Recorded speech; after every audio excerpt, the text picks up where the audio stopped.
Mental health is important. If you are experiencing any level of mental distress or unease, please seek professional help. Therapists and psychiatrists are there to provide a safe and reliable space to process stress and difficult situations through various methods. They are there to provide preventative and post-care for such things. If you are experiencing a situation that requires immediate or emergency attention, please check the links below for crisis and emergency options.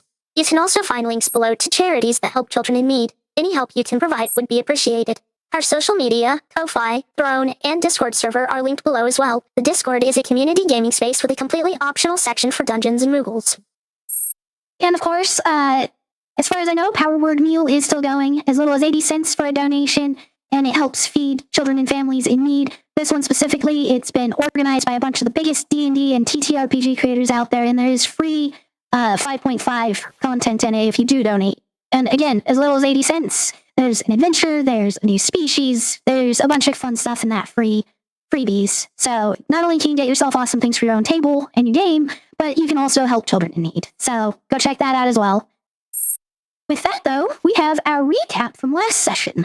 As last week, we started off with Wrath, Tempest, and Twilight, who were at the Instant Fortress and had just finished their dive into Terror Town, a Nightmare Before Christmas-inspired Halloween adventure for them, where they had to question how they even got there in the first place because they literally walked out of the area and found themselves outside their own Instant Fortress. Once they caught up to Pius after realizing he was gone, then that was when all of them, including Geraldine, who had followed Pius a few minutes beforehand, all heard a voice booming out across the valley that they were at. Clearly speaking to Pius, calling him a dear friend, but also claiming that he would steal Pius's power, domain, and position. This valley is a small village, ruins specifically, that clearly had been destroyed quite a long time ago, likely more than a century even, as there was damage to the ground, creating these massive tears that created a pentacle between 5 Shinto shrines placed around the perimeter of this village that's in a circular valley of cliff faces. And after everyone kind of decided to start heading down into the area, back that up a moment. As you were all talking with Pius, that's when Wrath noticed Geraldine in a tree a bit away watching. There was a mild confrontation, but no actual combat ensued, as Geraldine announced that she had actually been looking for the party to join them, having been hired on by Lord Kindhairston Eldwin to join them. With fairly minimal discussion, though, after that point, and both Wrath and Geraldine recognizing each other from their days aboard the Kraken's Bane together. And that's when everyone started heading down the hill and into the village, where everyone was engulfed in a blue light and found themselves each at a different one of the 5 Shinto shrines. As we have them labeled A, B, C, D, and E, Pius was at A, and it appeared to be a statue of him in his divine form, whoever this other deity would be that you have come to know as Mobius, one that is not known to the world. At B was Tempest, where she found a statue of Cosmos. At C, Geraldine stood, a statue of the forgotten deity there, indicating that this village somehow knew not only of one deity that had been forgotten, but one that was unknown to the world, even amongst the upper echelon of mages and religious individuals. At D was Wrath, where a single piece of marble had been cut to depict all 6 of the elemental deities. And at E, Twilight stood before a similar statue that depicted the 6 ideological deities, which are life, death, good, evil, magic, and weapons, technically, is how the god is known as, but more commonly is depicted as a god of war. Everyone ended up eventually meeting up over near Tempest's statue, as they all began discussing what was going on, and the voice then challenged all of you to a game. A simple one, as he put it. Whoever's the last one alive gets to leave this village, as a barrier had been erected around the valley, keeping you all trapped inside. During discussion and such, eventually a bell tolled after about an hour from the point that the game had begun, and shadows took form as dire wolves, a very simple encounter where you quickly were able to dispatch the foes. Pius, acting weird, closed off, actually made the party think for a moment that he may have succumbed to this voice's game and was about to attack you all, convenient, he did not, and you chose to begin investigating the statues. You went over to see the statue of the forgotten deity, and you discovered a small bowl carved into the base of the statue. I skipped something. It's very important that I need to say. When the bell tolled and those monsters formed, he did, in a prophetic voice, speak one more time. By hope, time marches on. By torment, time reaches for its end. Blood for blood, the power of gods grow. Life for life, the power of mankind wanes. Back to where we were at the statue, though. You began investigating it, and you found that bowl, and you linked it to potentially as a blood sacrifice option, of which at least one of you definitely lacks blood. And at that, only one or two of you can really be considered mortal, as robot, angel, and demon are typically considered mortal beings. You then ended up going back towards the center as Pius's odd behavior continued. You all were able to talk him down from throwing himself into a large hole that seemed to go on forever. He chose to cast a spell that would allow him to perceive things through it. As it went down and the spell, moved to the point it was, there was, your reality as it is, and then there was nothing for a moment before the spell reappeared and took in a scene of Wrath killing Pius, which mirrored an event because Twilight had touched the statue of Frondeity and seen herself killing Pius. Both of them indicating that either this guy was pushing an agenda here with fake possibilities or time loop and you've been here before, and the party had decided previously the only way to escape was to kill Pius. After this, you all went up to Statue A, Pius's, and you found another one of those bowls at the base of it, but you also found writing etched into it, faded and worn with time, that said, "Time marches on." After that, you made your way to E, the statues of the ideological deities, where Twilight started. You had only a brief moment to begin your investigation, finding yet another one of those bowls carved into the base, and more words engraved. Blood for blood, the power of gods grow. And where we left off last time was the beginning of combat, as the shadows took form again, this time appearing as gelatinous oozes. But the voice does speak one more time as the bells finish tolling and these oozes are forming. My dear friend, don't you miss all those late nights where we used to play games together? It's been so lonely without you. 1 second. My voice parameters are loading. Just give me a second, voice. Hello? Ting, ting, ting. Voice parameters, please. Okay, that's better. Sorry. Hiccups. Nick? Do you really not recognize my voice? No. Disappointing. I'm better with faces. I suppose that has always been true. Unfortunately, for my safety, it'd be best that I not present myself to you so. Though, perhaps a little more time, and you'll finally remember me.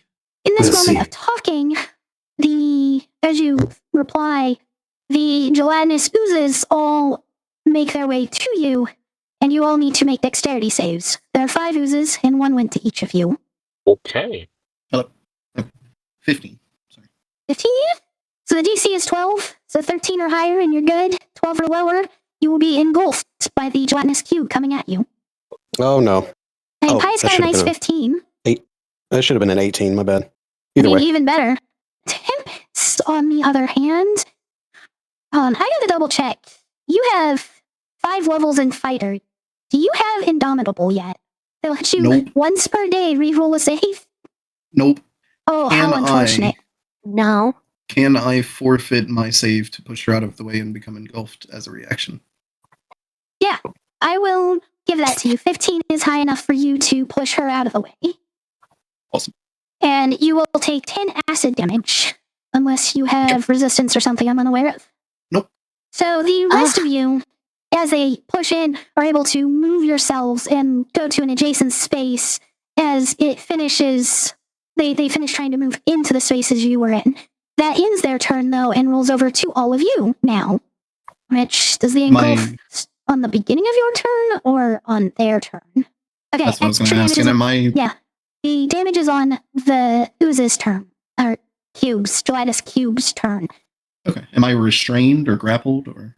Yes, you Any can't other- breathe. You are restrained, and at the start of its turns, you take 21 acid damage. You can try to escape by using an action to make a DC 12 strength check. Or someone else can use an action to make a strength check to try pulling you out. Yeah, I was Is it going two? to try on something, but I also looking into the specific of a spell. So if you guys want to go ahead.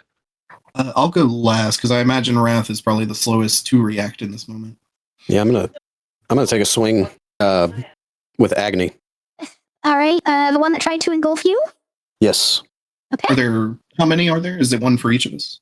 Yes, one for each of you. Just like the dire wolves, one for each of you.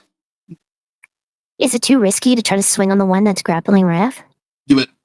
Don't think. Just do. Does a 30 Damn! hit? Let's go. A 30 absolutely hits. And Tempest, you know how hard it is to hit Wrath. You know you would have trouble hitting him at your best, so Jesus Christ, what are these rolls tonight? that's what I forgot to pull I'm up gonna with my type in it. tracker. Oh man, that was almost a critical hit. Mm.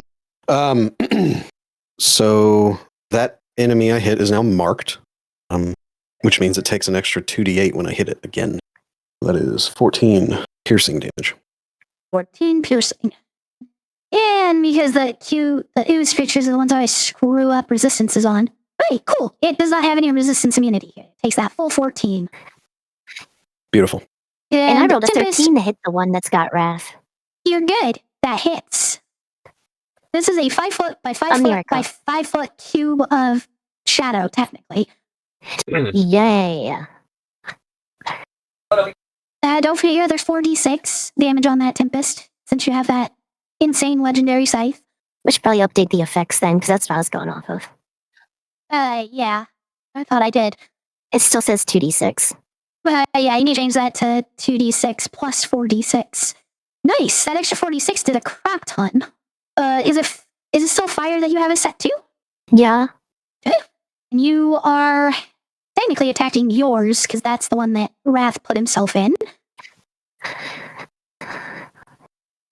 For 35 damage. Neat. Right, they are still standing. Tempest, you do have another attack because of extra attack as well. Twilight, do you have any ideas about what you want to do? Oh, did we lose Star? Twilight. Oh That's a big old ripperoni. no! Yep. So my total is a 66 plus 6 or plus 12? Plus 6. Good background. Yeah, I can hear her kind of, sort of there, like coming in and out. No, that's 30 more damage.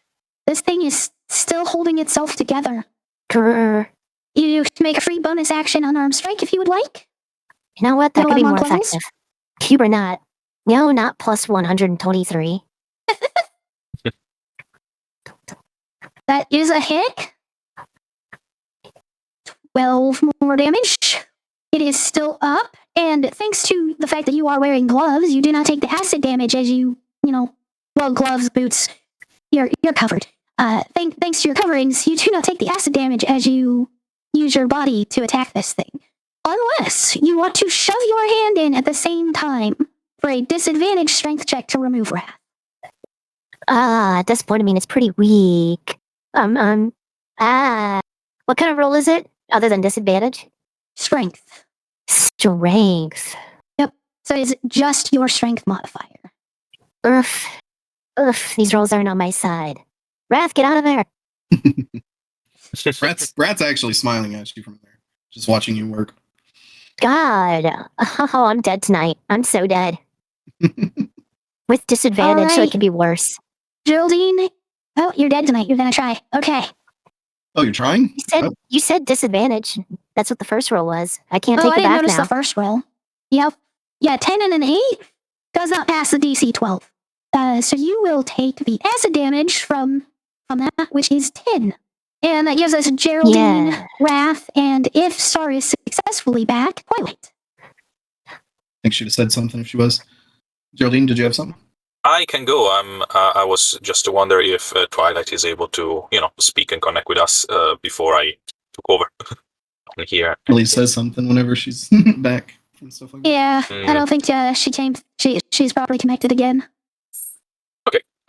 So thanks to my dexterity saving throw. I quickly move on the side, and without taking out any of my weapon and etc., I just raise my hand, and like happened before, all the skin on my arm started to tighten and almost became almost like bark-like in texture, and they split. And the bones of my body are starting to grow out, almost like piece of glasses. They are broken and cracked, and in a blast, they fly against the enemy in Shit. what can be called as a pretty much eldritch blast. Hell yeah. That's dope. And as soon as the magic leave my arm, everything just go back together like nothing ever happened. And all the wounds are resealed, no a drop of blood. I roll my 3d20. So one is definitely probably a miss. It's 13, 23, and a natural 20. Oh, Oh, I'll tell you all right now. You have to nat 1 to miss an attack roll. It has an AC of 6. Okay. damn. So I Hell will yeah. now roll at this point 4d10, because one is a nat 20, and add 15 to that. Yep. And Wrath, you would be the only one that couldn't get a good, clear vision of how this Eldritch Blast happened, just because you have the cube around you kind of fucking with your vision. Like, Yeah. if you were underwater. Right. And he's focused on Tempest in front of him anyway. Also, I think in the meantime you're being eaten alive by acid. You don't care about what's going on around you. No, right? yeah, not really. So unfortunately, there is a 6, a 2, a 3, and an 8 for only 34 points of damage. A on a cantrip, though. That is Yeah, respectable and- damage. And Geraldine just stay on guard, ready to, avoid possible other attack. And that's my round for now. All right, Wrath. So as that is happening, and Tempest is trying to cut into this cube, and Wrath is kind of smiling, thinking to himself how proud he is. He's going to cast a Charlatan Stride at 4th level. So the creature is going to immediately take 3d6 fire damage. That's 12 points of fire damage. And my movement speed is increased by 25 feet. And he's going to slowly take the sword out and try and just punch through the creature with it. Not aiming towards Tempest, but instead to the side. As an action. So that is bam. Is it it's disadvantaged because of what you call it, right? Restrained. Yeah. Yeah. So 28. That definitely passes. It is only a DC 12. And let me double check Green Flame Blade. I think it doesn't. Okay, the action of attacking is how to cast it, right? I think. Yeah, using it to make a melee attack. Okay. Yeah. So that is 13 points of piercing damage. Blah blah blah blah. 2d6, 3d6. 13 piercing, 14 lightning, and 2d8, another 10 fire. With his final 2 hit points easily, absolutely 100% destroyed, in flame and lightning, it bursts, freeing you in a flash of light. Wrath kind of stops outside of it and just does the trying to get as much of the ooze off of it as he can. Fuck! That's his turn. All right. And as Star is having technical difficulties, Twilight in-game is... Quick question. I apologize. Is there another one within 5 feet of that cube? Yes. Like another cube with it? Okay. Yes. In which case, because of Green Flame Blade, it also takes damage. Hold on, let me double check how much. 1d8. I weakened it. 8, 10. Yeah. So 2d8 plus 4. Sorry, I'm so sorry. No worries. The second one takes 11 points of fire damage. Still respectable. All right. So, as it bursts, you all can see that Twilight, for whatever reason, seems to be stunned at the moment. Kind of just standing there, rocking slightly back and forth, just a couple centimeters forward, a couple centimeters back. Shit.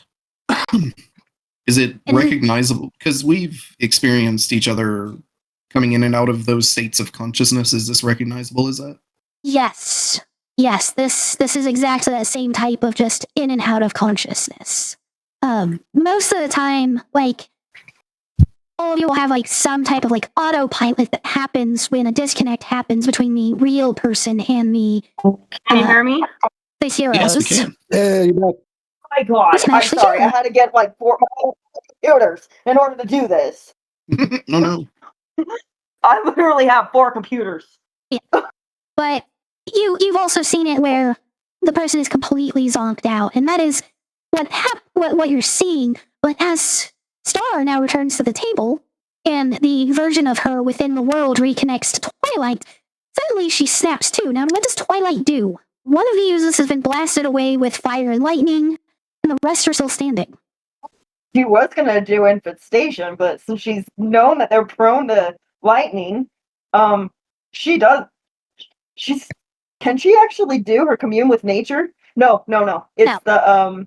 Wrath of Nature. the wrath of Twilight nature. knows Yes. that these cubes are insignificant in terms of combat power. A spell of that level is unnecessary for how weak these things are. Oh. Not even if she casts it at a level 1. Unfortunately, that has a minimum level of 5. Oh, that does. You're right. Fuck. She's. Can she do infestation? Yeah, absolutely. Let me see, I believe that is a Constitution save on their part. That was what she was trying to think about. She's like, wait, is this until I'm coming to my character sheet? Goodness, Oh, I'm yeah, sorry, guys. With their pitiful 7, they absolutely fail to save, and roll the 3d6 poison damage for it. Okay. I gotta get into the dice rolls. Okay. As you roll that damage, it does move over into the ooze's turns. And this time they will try to pseudopod their respective individuals. So that everyone but Tempest, as Tempest is the only one that has been slain. 11 damage to Twilight. And they are unlikely to really actually hit any of you because they have really low hit bonuses. So going down the line, the highest one there was a 22 against Geraldine. Oh, yeah, that's definitely a hit. There's not much I can do about it. Can I see Geraldine at this point? How far away Yes. would they be from me? You're all within like 30 feet. Silvery barbs. And I will give Geraldine advantage. Sir. And you turn it into a 12. As it's coming down and it looks like it's going to make just direct contact in the middle of your chest, you can see and feel as these magical barbs wrap their way around this creature directly between the two of you, kind of repelling it in this moment. And the rest of them just clearly miss. So it rolls back to all of you. Are we in turn order, or I can't? I don't know. I'm so lost. It's party turn, enemy turn, party turn, enemy turn. So it's all of you at once. Your turn. Mind if I step in on yours, Wrath? Please go. Question, DM. I can't find my note on how my breath weapon was affected. Do you happen to have that? Yes, it is a recharge 6 now instead of the normal like once per short rest or whatever it was before. Okay, that's the only change, right? Yes, yeah, that was the big change there. Boom! There's a hit and 22 damage for the first attack as Tempest continues just flurrying in with her scythe. Tempest, you have multiple attacks, right? Yes, she does. Before she launches her second one with my 65 feet of movement speed, can I flank it? Easily. And because I'm getting within 5 feet of it, it is going to take 2d6 fire. Technically, you started 11. 5 feet. You started next to it, actually. Oh, well, either way, 11 points of fire damage. All right. That gives you advantage then on this second attack, Tempest. 20. Yeah, 3d20 for your elven accuracy. That's right. There's another one. So many circumstances where my numbers change. You are a crit build. That is what you do.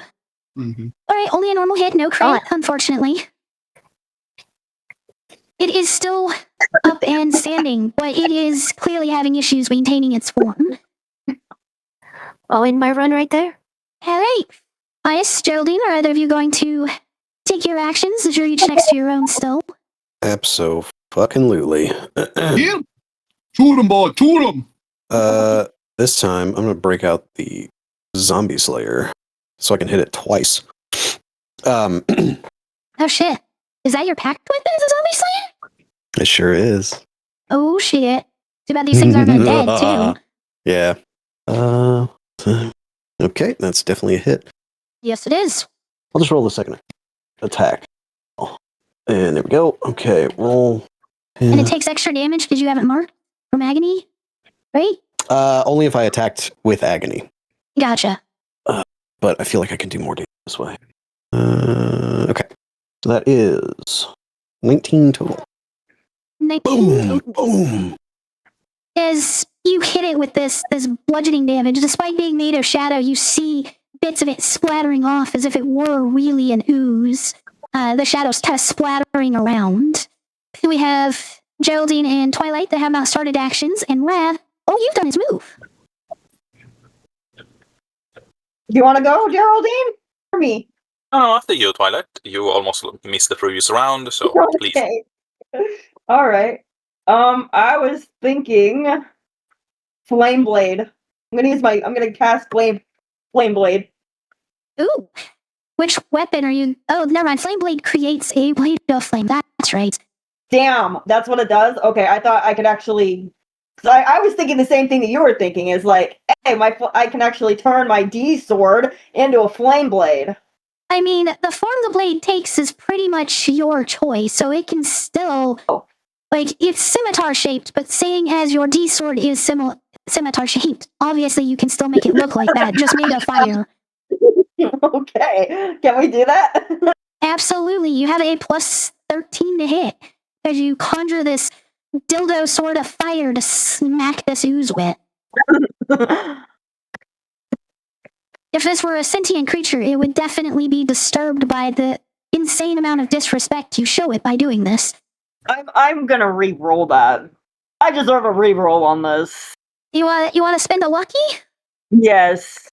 Even though it hits, probably. Does it hit? It hits. You can choose lucky after knowing, so don't. You hit, and that means it deals 3d6 fire damage. Thank you for clarifying. I'm sick. I'm not thinking well. All good. What is it? Roll 3d6. Again. 11 fire. All right.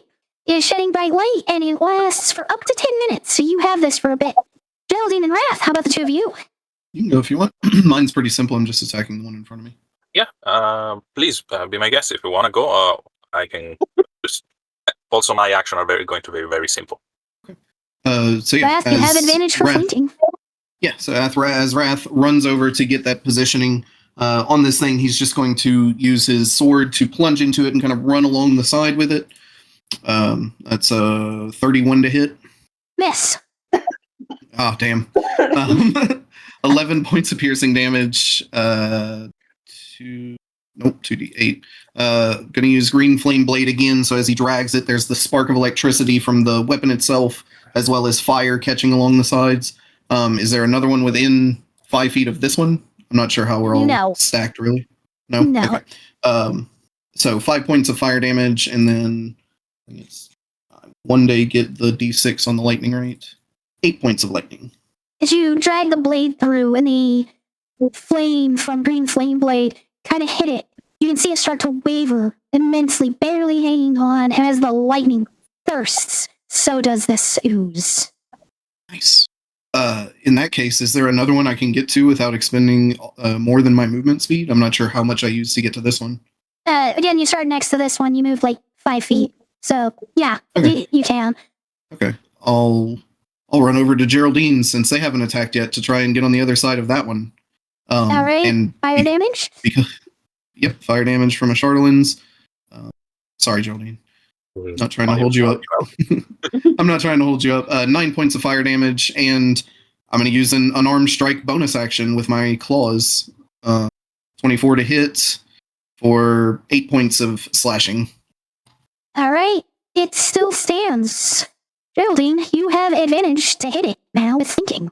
Okay, good to know. Geraldine, seeing Rat coming closer, and attacking these things, will quickly nod in this direction, smile like she used to do, and with a quick gesture, she goes something like try to grab something behind her back, and with a swift maneuver, you, Wrath, see her back cracking and her spine coming out, and the spine that looked like a whip became her rapier.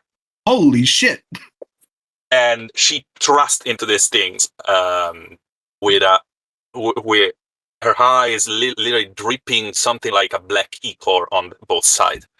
There's nothing but shock. If you can see past the yellow mask on his face, his eyes are wide and his mouth is starting to slightly hang open. And that's another critical hit because I rolled another 20. Let's go! Let's go! So you roll regular damage and then just add whatever the max damage would be to it with the crit roll we Okay, use. so the thing is, I was planning to use Eldritch Smite on these things because piercing damage don't do as much damage on something that is big and gelatinous. I know, it's like just punching a big, watery thing. So I was going to inflict all the Eldritch Smite because force damage are definitely more useful. So, yes.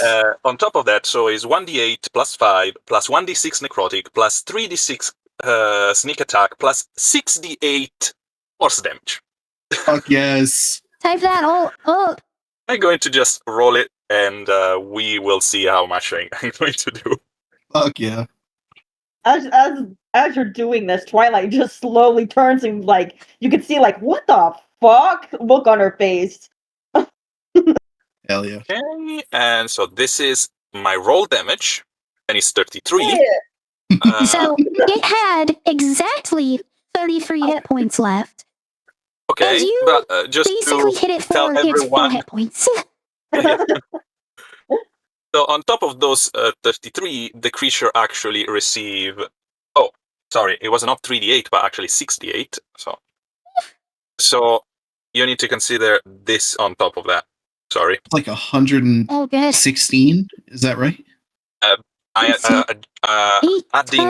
the three missing d8.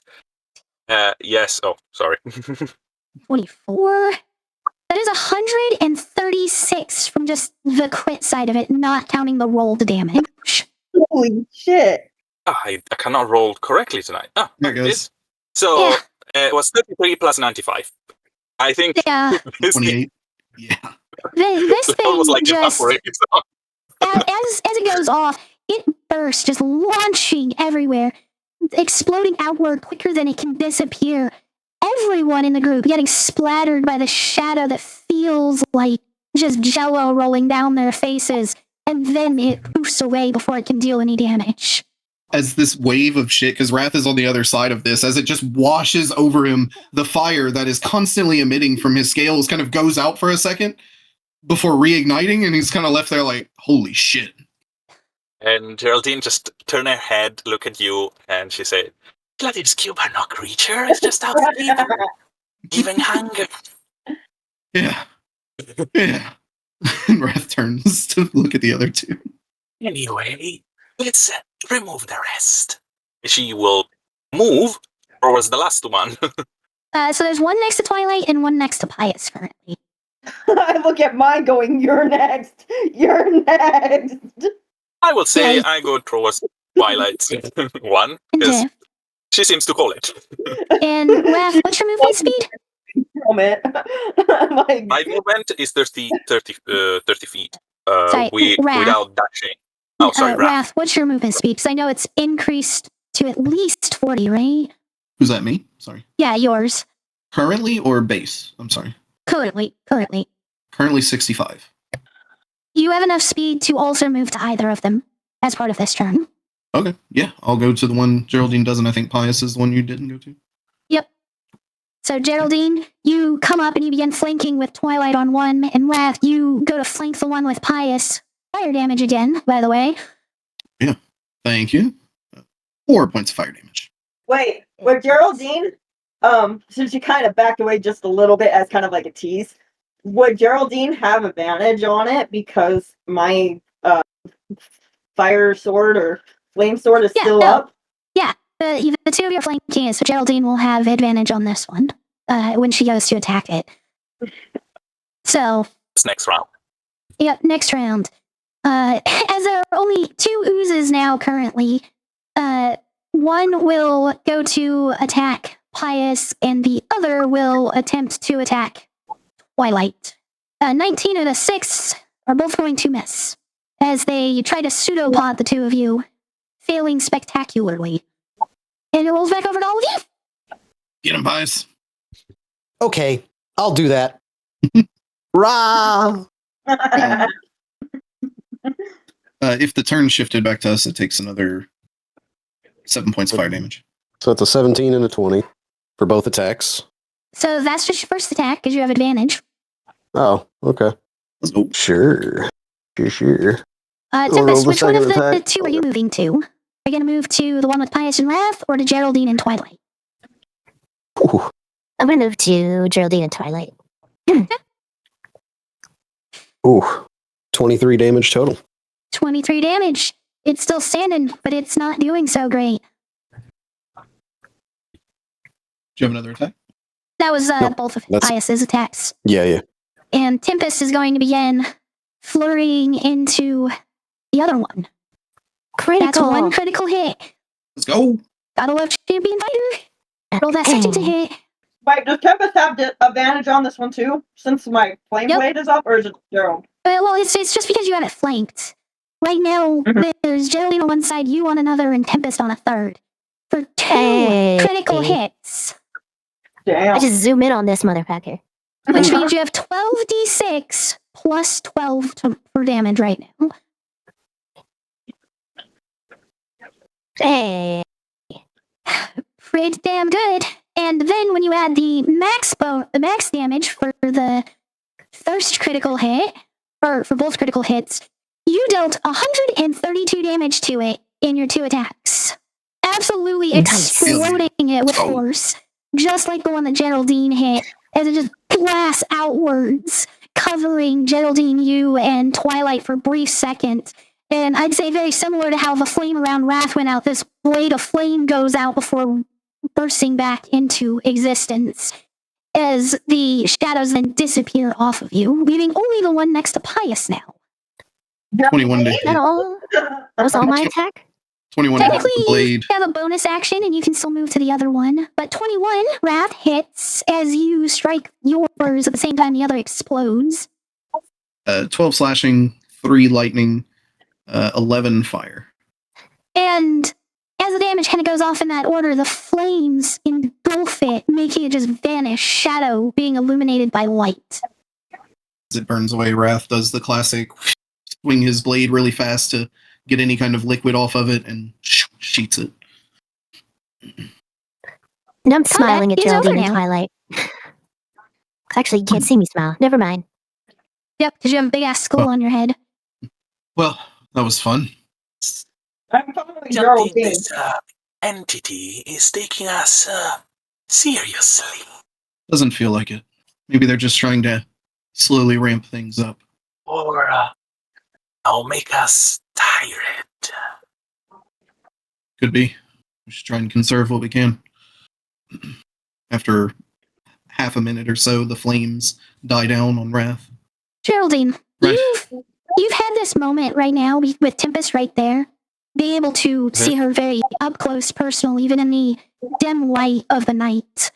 You can see now the brooch that holds her cloak together and on, and you recognize this symbol as the symbol of a blade of the Kinehurst. And you also recognize the symbol on her skull this time around. You recognize that what this is the symbol of the god of life overlaid onto the symbol of the god of death. I, twist my head on the side, keep staring, smiling gently in the way that Geraldine can do.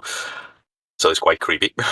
And I slowly getting closer, not touching, but just almost reaching out with my finger, and I stare at those symbols, almost like I'm studying more them than the person that wear they wear them.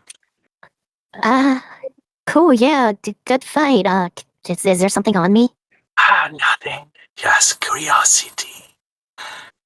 Nice decoration.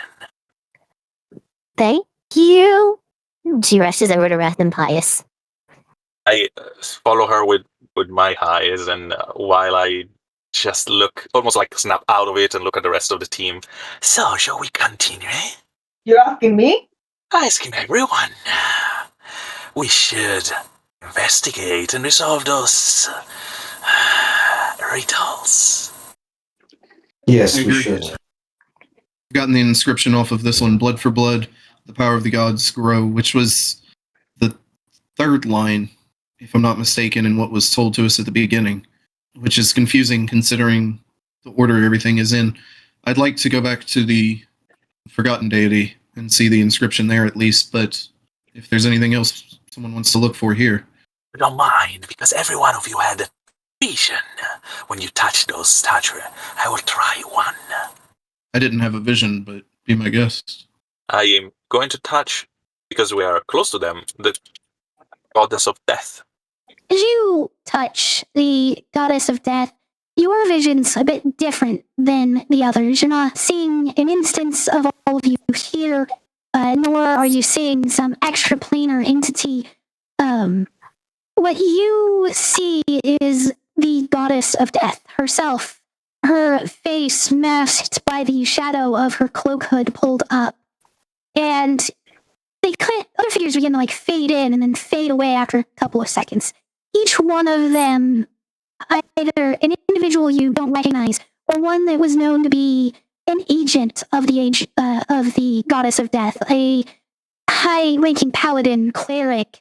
Others seem to just be Grim Reaper figures, each of them seemingly taking the lives of others, shepherding them onto the afterlife, until you see one that you recognize very clearly as you see the figure of Tempest appear and then disappear, and your vision ends. And I just say, yes, not everyone has visions. Let's move on. Can I roll an insight check? Oh, please, be my guest. Yes, insight versus deception, of course. 19. Okay, there is let's see how I do. Yeah, you can tell that I am not completely honest on the matter. Wrath just pauses for a second, kind of tries to imperceptibly nod. Right, well, I do want to go back to look at that other inscription. So I'll be heading there. If y'all want, I can meet you somewhere. We seem to have a certain amount of time between each wave, I guess. And I'm not so sure we have to be together for them all to be there. There seem to be one for each of us, I guess. There's strength in unity. Ah, yes, until the next round, we can divide and conquer. I'm not trying to see too many more rounds, and hopefully we can gather more information separately. I nod, and I definitely agree. So Wrath is heading How back many to more sea. left? You have... There's 3 I don't have inscriptions for. Yep. There's the Fron deity, which would be a return trip. There is the elemental deities, and there's Cosmos left to get inscriptions for. I'll start heading back to the one I started at. Back over to Cosmos. Yeah? Yep. Sorry, go ahead. No, I was just going to ask where Bias, Geraldine, and Twilight are going to go, or if they're going to follow Wrath or Tempest. I was going to Cosmos. You're going to go with Tempest then to Cosmos, okay? Twilight? I have a question. Yes? With the I guess hole in the ground, can Twilight use her drawing pad and kind of do the replica of the tower, the hole, but in her drawing she's going to put stairs and lights and kind of make it so it has at least a somewhat of an end. So you want to use your marvelous pigments to draw a staircase. As far as lights, you have torches. You can just light a torch or something. So, yeah, I mean, if you want to go over and start trying to do a staircase to slowly progress down it with a light, you are free to do so. You would be following Tempest and Geraldine that direction because you're kind of catty corner to where they're going. Pius, where are you going though? Before we continue, I'm gonna go with Wrath. okay. So Raph, Pius, you can head directly north, more or less, whereas everyone else is heading northwest.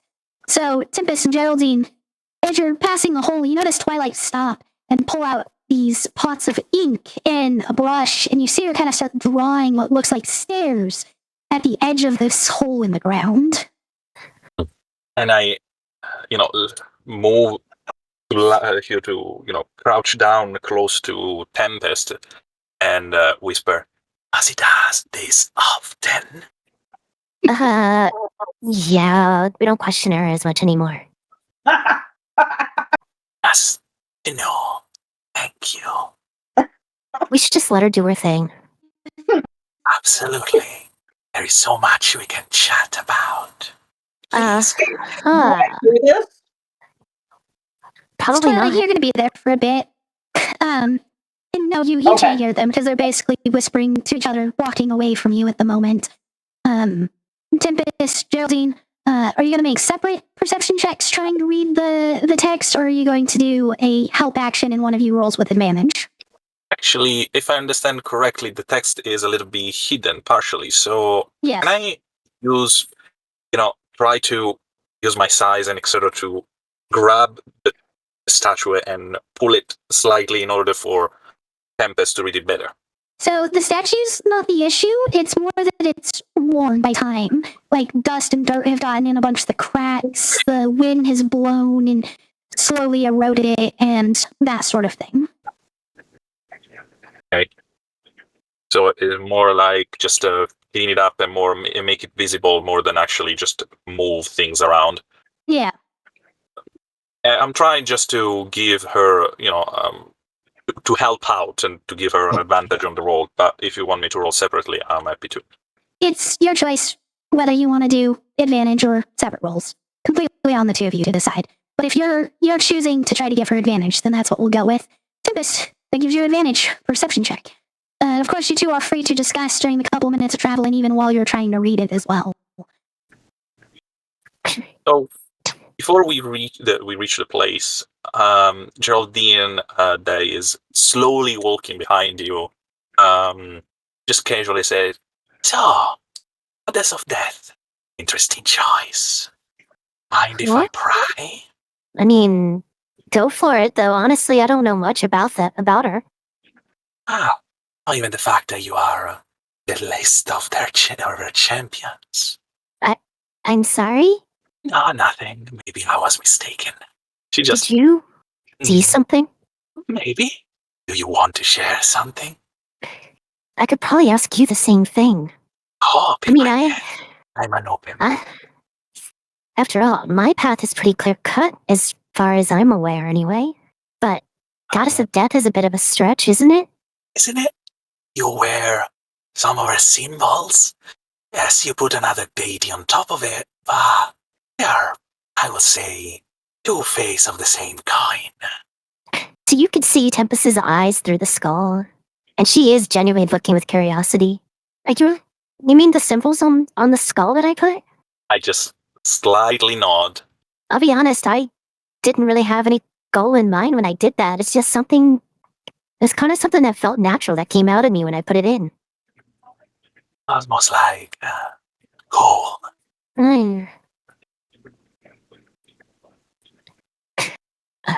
Could you repeat that one? Just to make sure that everyone can understand it. I said almost like a coal. I mean, without question, there is a balance to life and death. Though it's not exactly the route I'm choosing. Care to elaborate on that? It's making me wonder what you actually saw, though. Grim Reapers, champions, you, and the Goddess of Death. Now I know that is a stretch. Something like that couldn't possibly be in my future.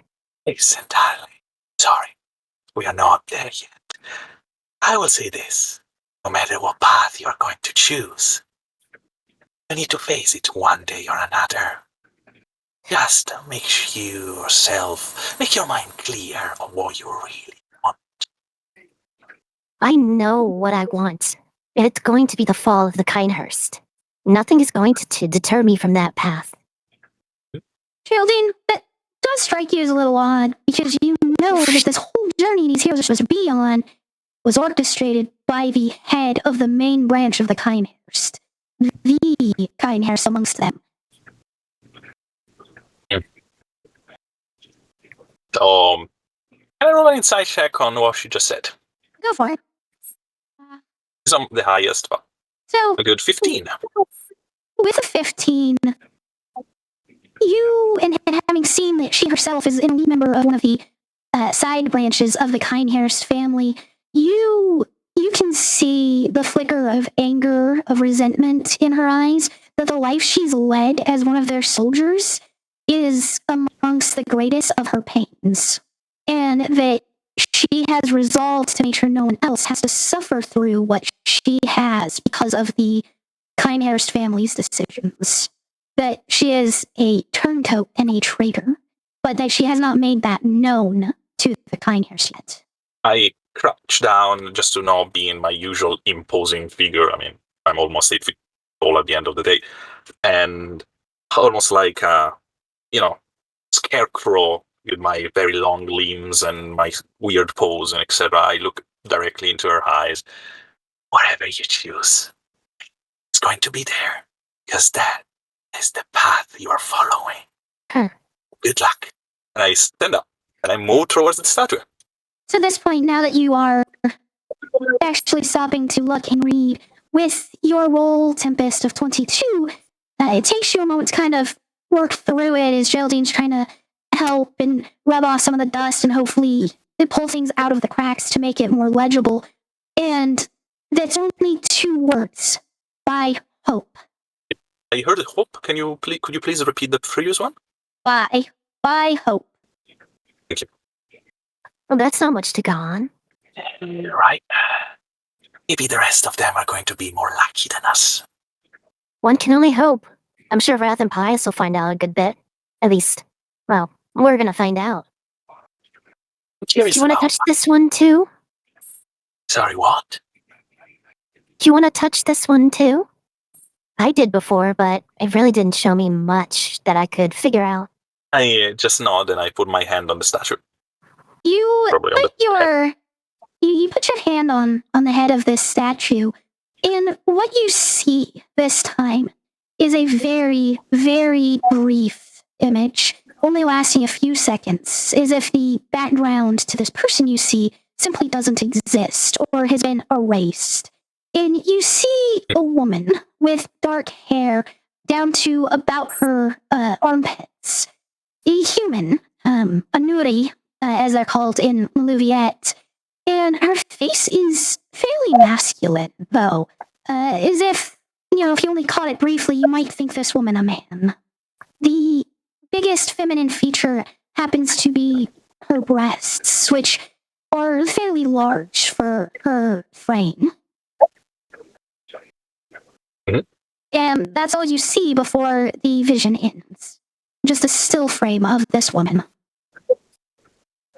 I take out my notebook and I started to put notes about what I just saw. Also, the vision I had before. And the main time I do this, I sometimes give a glance towards Tempest, and just keep writing. Okay.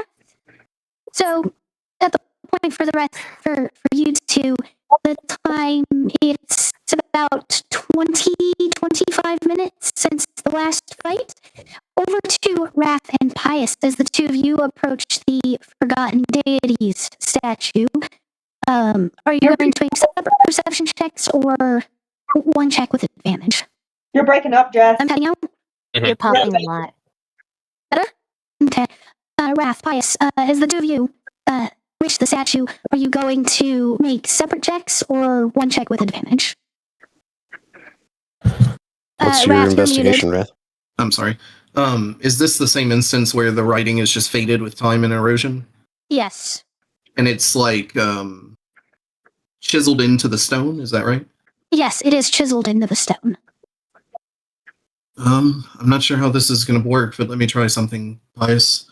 I'm going to choose a point in it that I can discern something legible, just a small little section where I can, even if it's just a letter.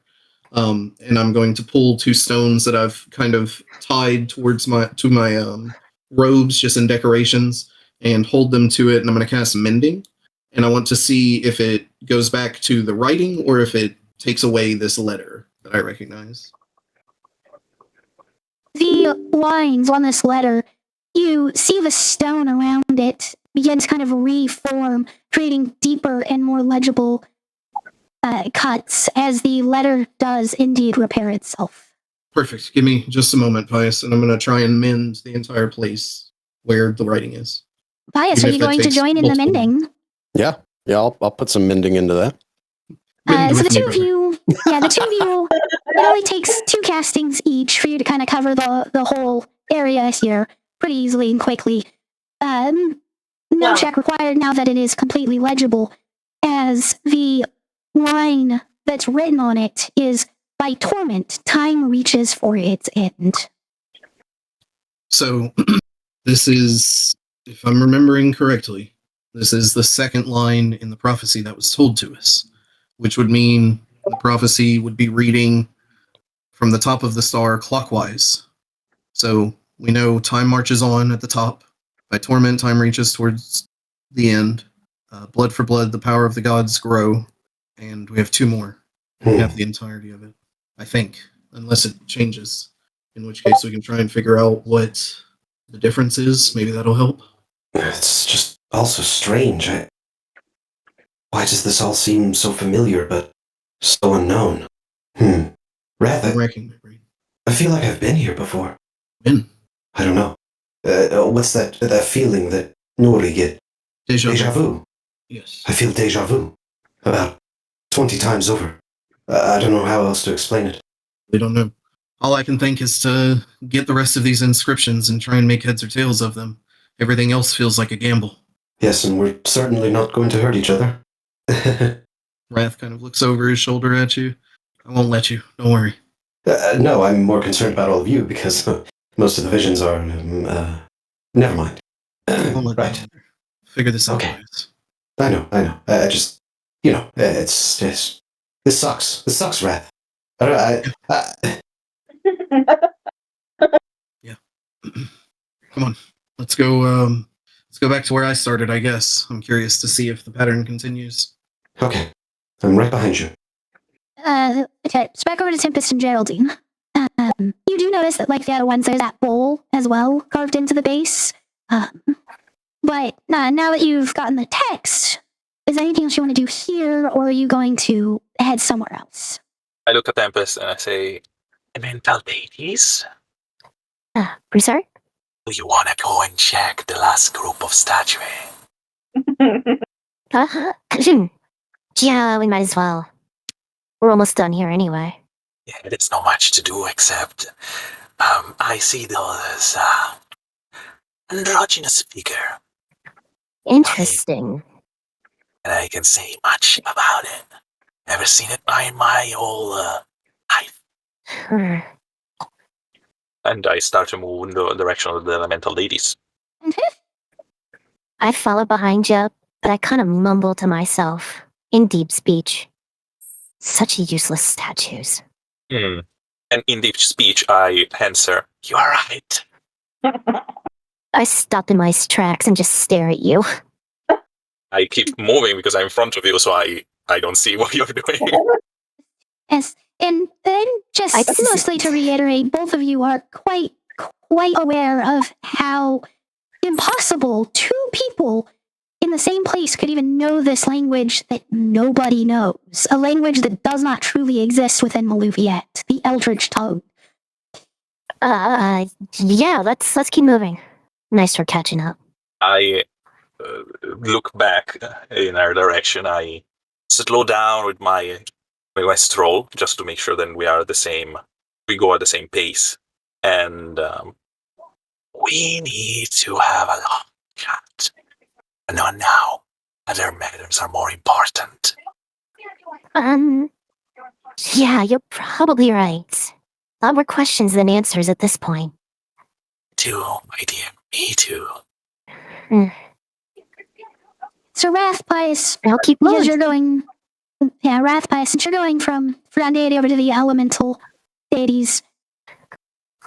Yeah, sorry, I had to brain check exactly where they were directionally. You have to pass the whole, and as you do, it's been about 30 minutes since the last encounter, and you see Twilight about 15 feet down this hole on stairs that she has painted. And she's Twilight, still I don't painting think you more. have enough paint for this. I got this. We're going Got this. we're going to the elemental deities, and he's going to point in the direction for her. You've probably got like half an hour before things are gonna get weird again. I don't suggest staying here too long. Oh, okay. I didn't even know I went down the hole. I thought I was just kind of by it. I mean, to continue making the stairs, you have to keep moving forward to paint them, since you need to literally move the brush where the object is going to be. So, Oh, okay. Just give me 10 more minutes, and I'll be right up there.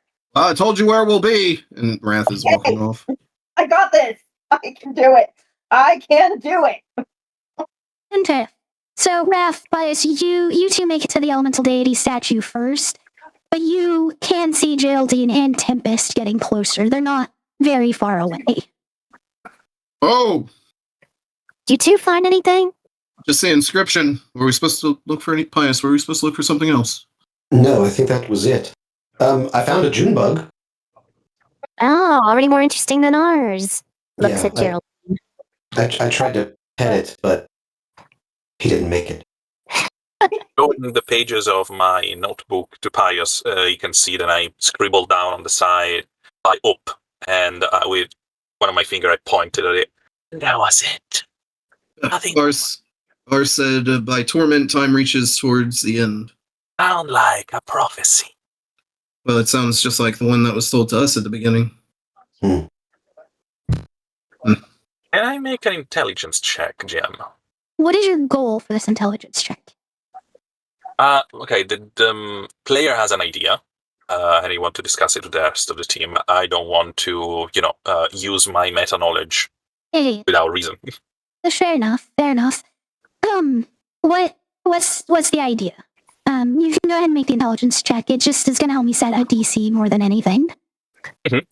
The thing is, a prophecy is being revealed to us at the beginning. A prophecy is being repeated to us towards those statues.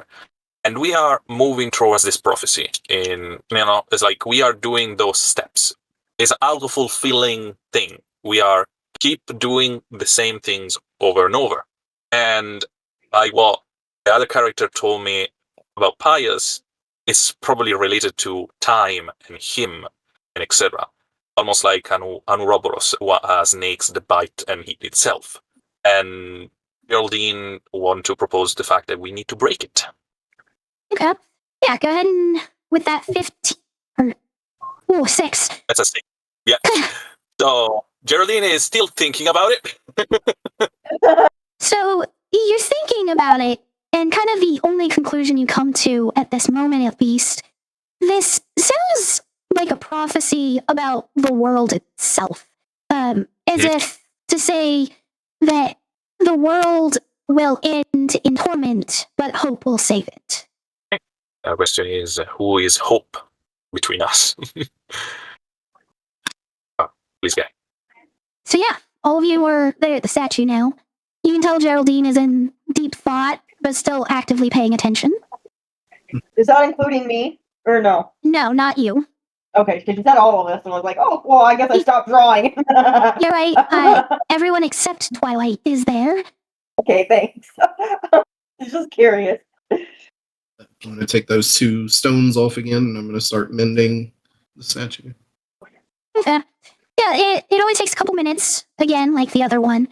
And as you've ascertained from the other ones, this last one is life for life, the power of mankind wanes.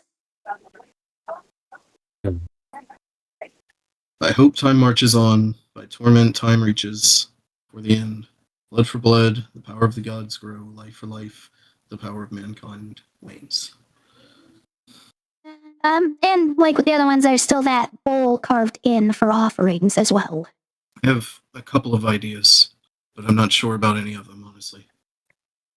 The first sounds the dumbest, and it's to sacrifice blood in the order of this prophecy, starting with the one you just visited, Geraldine and Tempest, and going clockwise, as the prophecy does.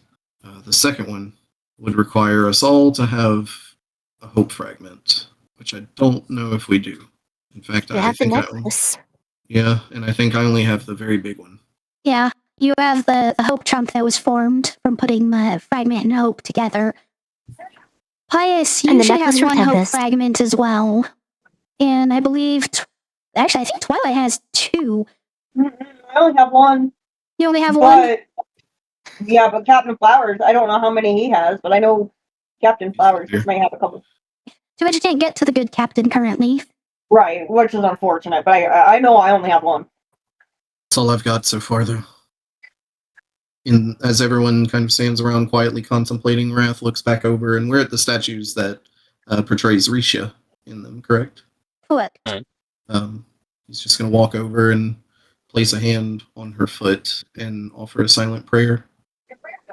As your hand makes contact and you begin saying this prayer, you have not so much a vision, you find yourself kind of standing in the void again.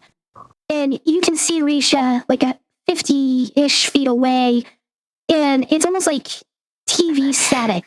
Like she seems to not be fully formed trying to speak to you, but all it's coming across is this broken set of sounds, like a TV with bad connection, trying to transmit to you. I come out of the vision after that and kind of shake my head a little bit. The rest of you who receive visions from these, did they seem foggy? As if there was some invisible barrier between you and it? Yeah, you can tell us about this. I'm not sure. A barrier? Oh, God. Hello? Oh, sorry. Oh. Sorry, I space out there. What the fuck is going on? Sorry. I asked the other people who had visions if they felt like there was some kind of static between them and the vision as well. Barrier or something. The visions came through very clearly for everyone else. The closest, like, being foggy would be when Geraldine saw that androgynous woman, because it was just a single still frame versus a full vision. But even then, it wasn't staticky, it wasn't foggy, it was a very clear image. Can I do a religion check on this omen? Absolutely. Okay. You want to say because that's how I was checking my stats. Please, guys, go ahead. As most of you know, I've received visions from the gods before, but never with anything between us like that.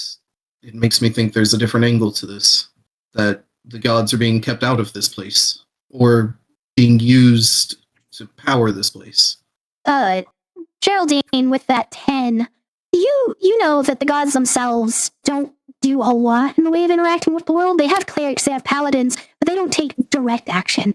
And visions from the gods typically are very questionable because the gods don't really appear to people. And anyone of high rank in faith will attest to that the gods do not directly communicate unless it is a matter of great importance.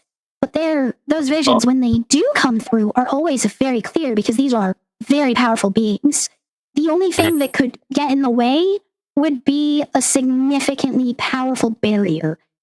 Something typically beyond the power of mortal beings, except ones that are breaking those normal limitations, like a very powerful lich or some creature ascending into godhood themselves. So there is, of course, a clear separation between mortal and deities. So we are... Okay.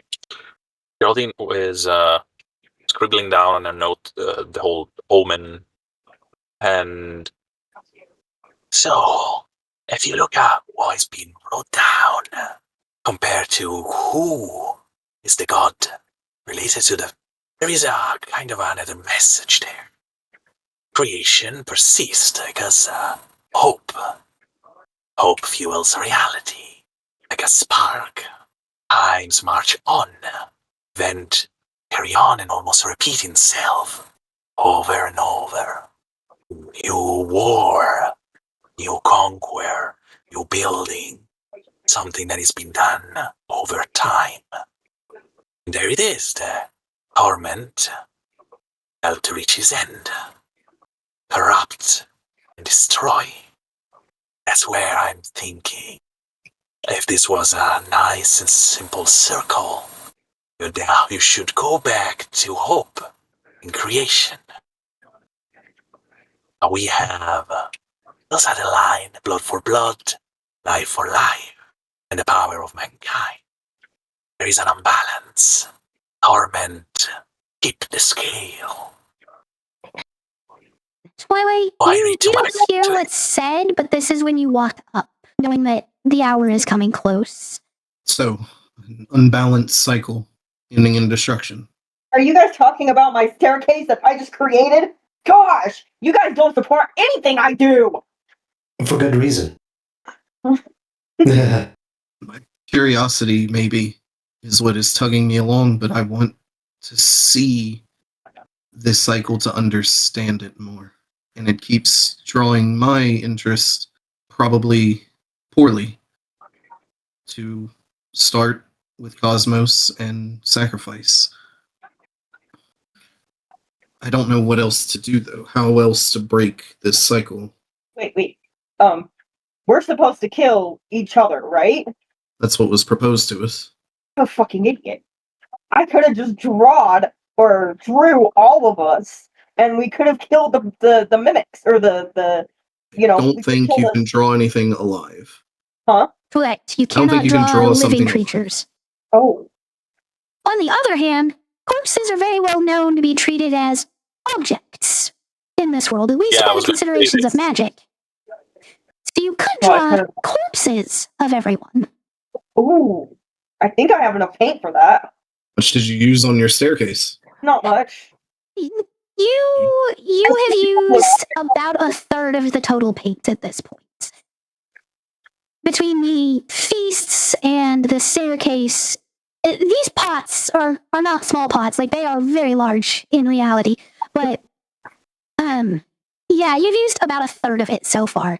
These corpses would be a fairly large chunk of it, but you'd still have more than half of what you started with.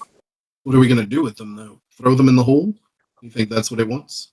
It's also the things that whoever create this wants something from you, Pius. And wherever you hosting, your, let's say, corpse will not. So why we don't offer that first? So, Cheryl, you think that the drawing the paint is a bad idea? Or drawing the corpse? No, I was saying let's draw Pius first. Oh, okay. I mean, it's an option. I don't know if it's gonna go really well, but Trying is better than nothing. Let's do it. okay. I'll do it. I will do this. You guys owe me a new set of pants. So you do know that it is going to take you longer to draw the corpse than the remaining time to the next wave. Your drawing will be interrupted by another combat. You have about 5 to 10 minutes before the next combat. Do you want to prepare for whatever might be coming, or do you want Twilight to start working on this right now? While they're having the conversation about starting Pius, Ratz's attention is going back to the statues, and I don't remember exactly what you said, but I think Scarm is here. Yes, all 6 of the deities you have interacted with so far are here. The 6 elemental deities. Okay. Oh, so Spiritonus is here also, then. Yes. Okay, I thought he was. Okay, my fault. Then I will reach up and just touch Spiritonus's hand and see if that does anything. The same thing that happened with Risha occurs, but this time it's Spiritonus that you're getting this garbled message from. I can't understand any of it. No. Matt looks a little frustrated after that. You're good. He just takes his hand away and looks a little frustrated. What are you saying? I have something to maybe add into this. if I may. Or were you gonna say something, Gerald?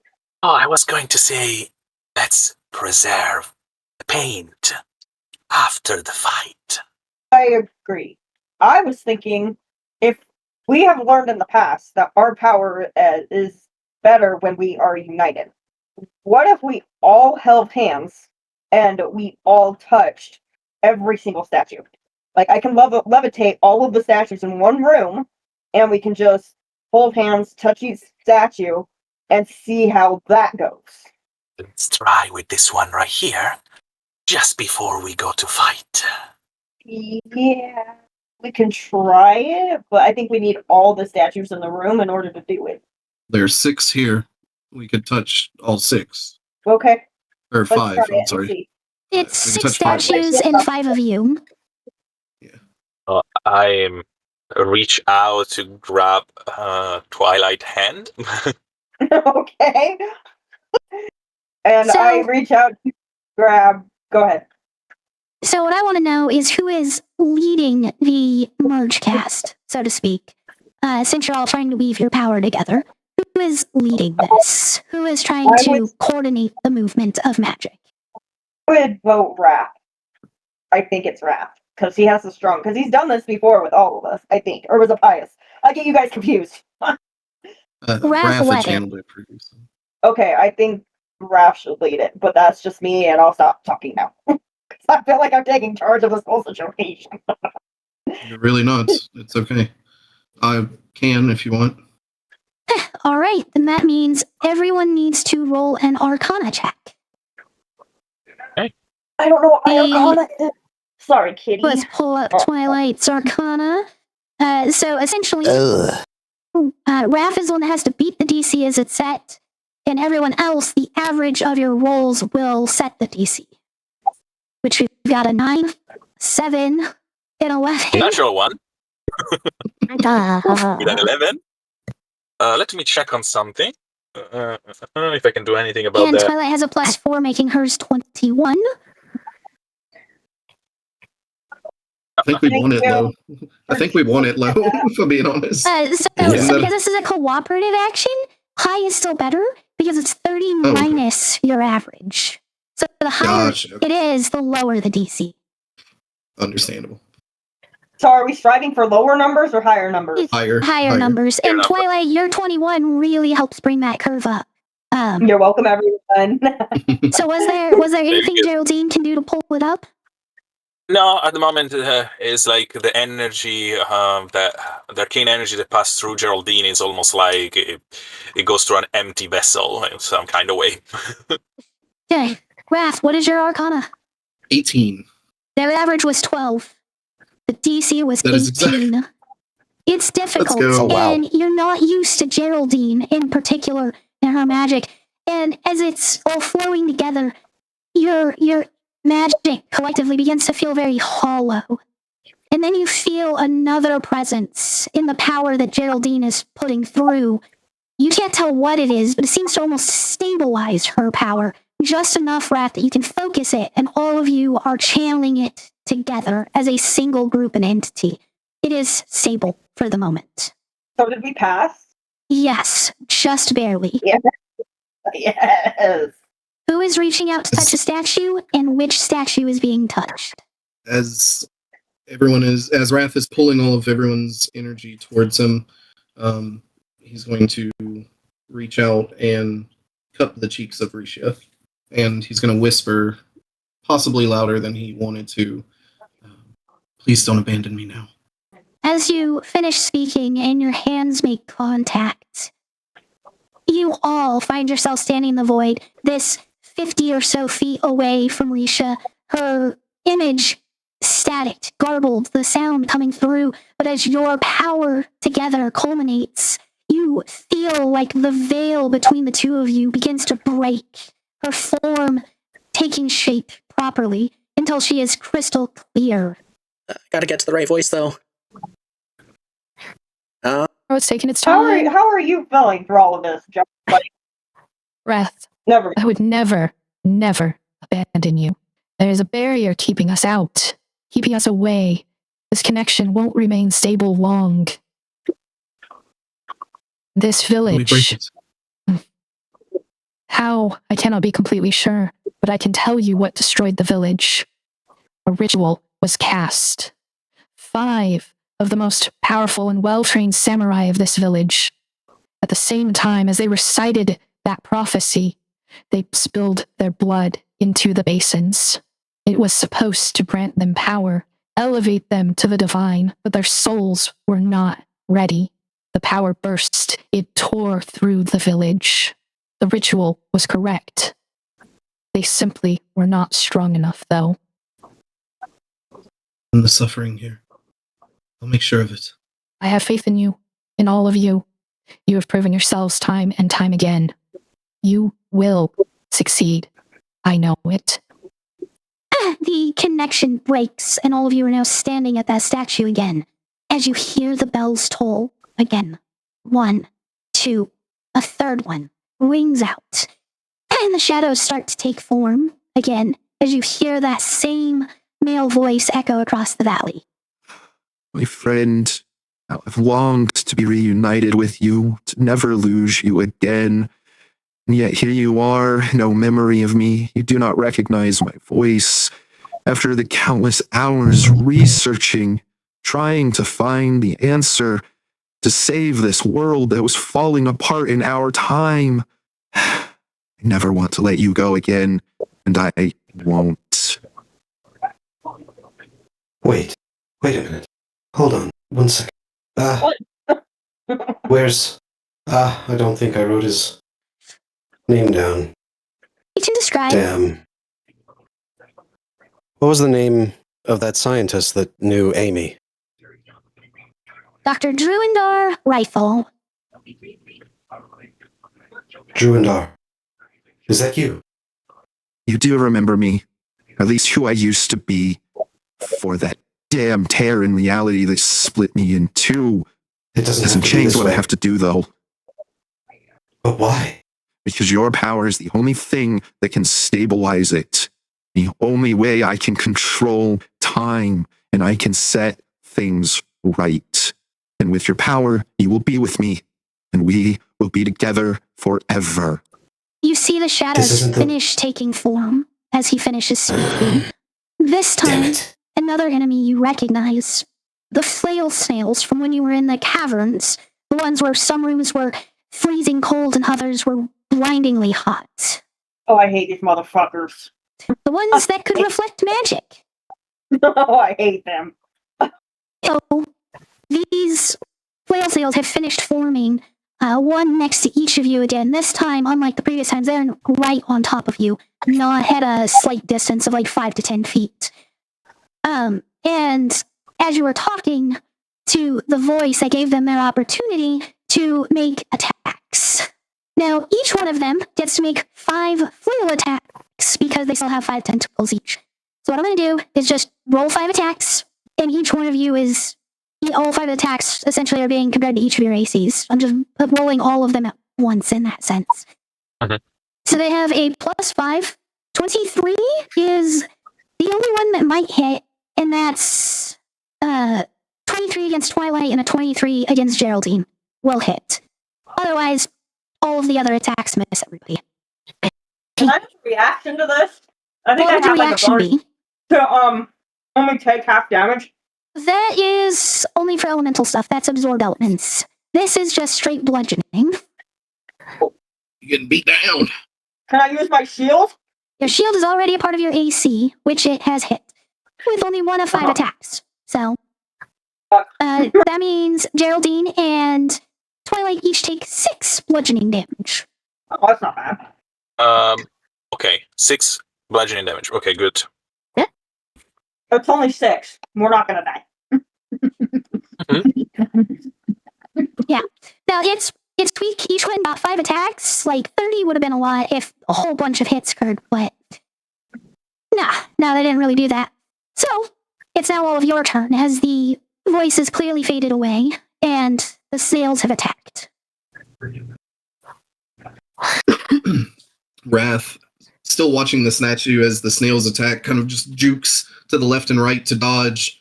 And as he pulls his blade out, Geraldine, this will be the first time you hear it as he activates his blade song. There's music, chaotic and thunderous and crescendoing at odd times that seems to emit around Wrath as he turns, and he's just going to take an attack with his weapon at the snail. 29 to hit. That hits. That is 14 points of piercing damage, 10 points of lightning damage, and with Green Flame Blade, 2 points of fire damage. There's not another snail within. Piercing 14. Excuse me. All right, no, there's And not, there's not an adjacent. Okay. And you as he notice that the swipes fire through. does nothing to it. Okay. As he swipes through it, he is going to take his. So he holds his blade in a reverse grip. His other hand is going to lash out twice. Or no, once. No, actually, I can't do that because Blade Song's a bonus action. So that's my turn. I make the slash, and that's my turn. Sorry. All right. You do, with that slash, remove one of the tentacles from the one next to you. Okay. Who's up next? I'm going to rush up and start Yeah. swinging. All right, rush up and start swinging. Oh, I should take the dice cover off so everyone can see the dice rolls on stream. So a 21 and a 26 to the nearest 21 one. and 26 both hit. Whoops, that was supposed to be a 10. So that would be 19 damage. As you smash down on it, with each hit dealing, well, the second hit, my bad. You end up smashing into the base of one of the tentacles, removing one of them from this thing. Perfect. Who's next? 19. Who's next? I'm going in hard. That is a hit. Go ahead and roll your second hit real quick. There's another hit. Now I want you to roll the damage for the two separately because it actually matters. So with how many dice there are, I need them separated. Understood. Okay, 26 on the first one. Roll the second one.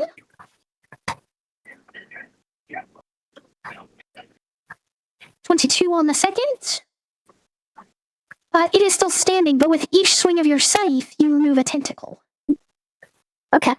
You still have a free unarmed strike as a bonus action, or you can blow a key point if you really feel necessary, but this thing is losing its shape and form right now. Right, we're to the unarmed now. That is a hit.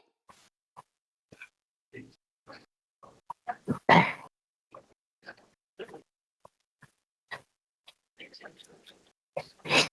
12 damage. As you make contact with your kick or your punch, it bursts and disappears. Damn snails. Get him, girl. All right, Geraldine.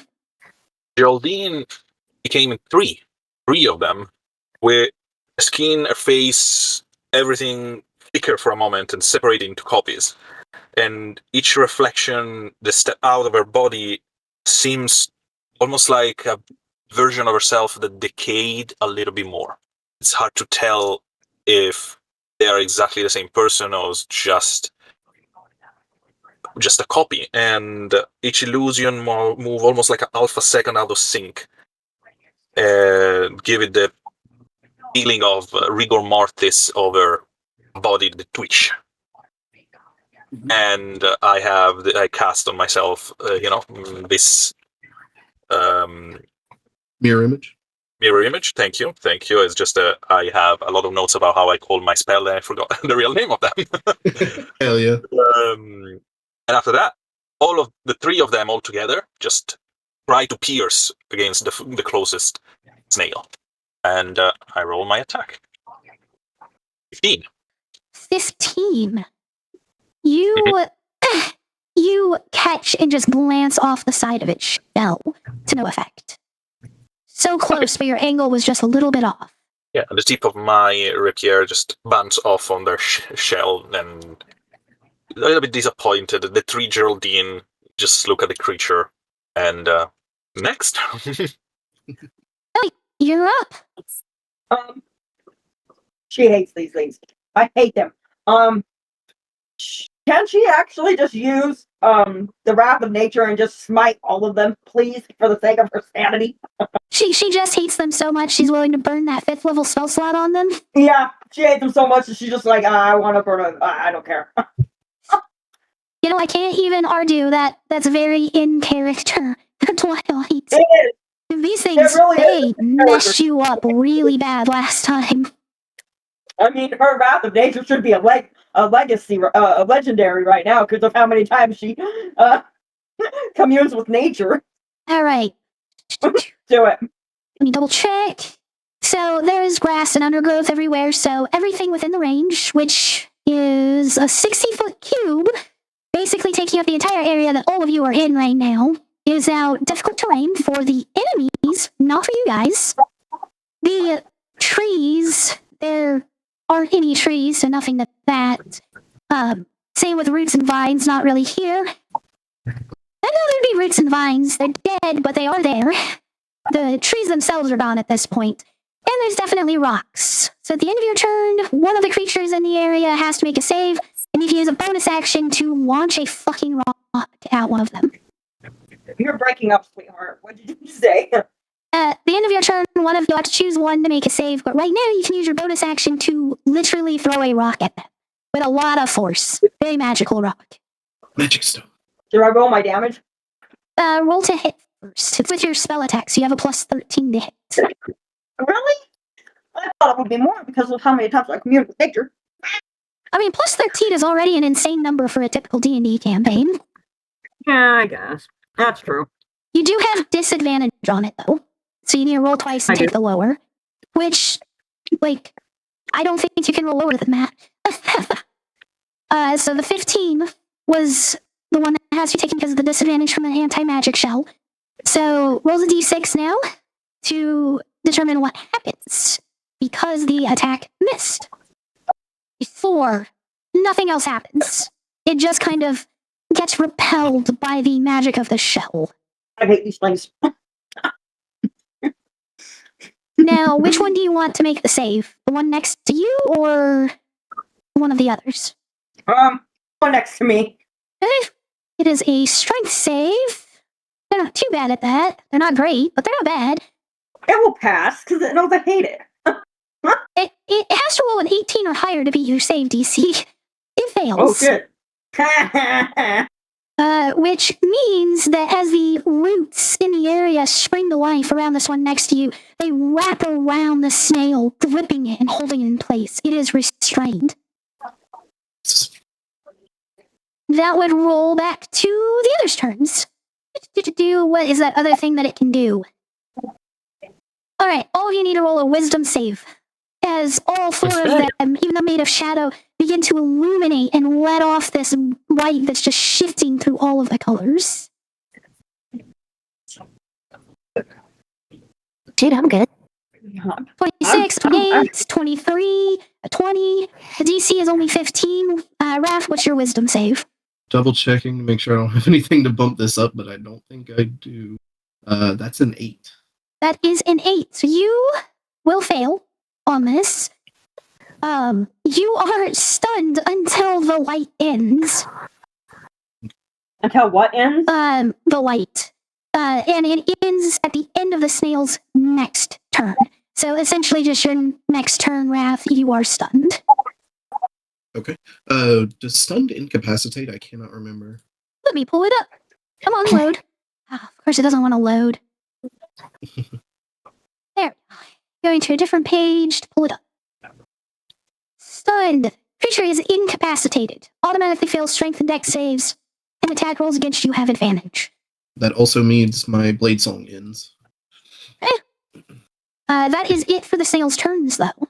That is the only thing they can do. So it rolls back to the rest of you. I'm gonna quick step behind the one at Wrath. Okay. Easy thing for you to do. Because he's stunned, that is not advantage, right? Correct. No advantage because he is incapacitated.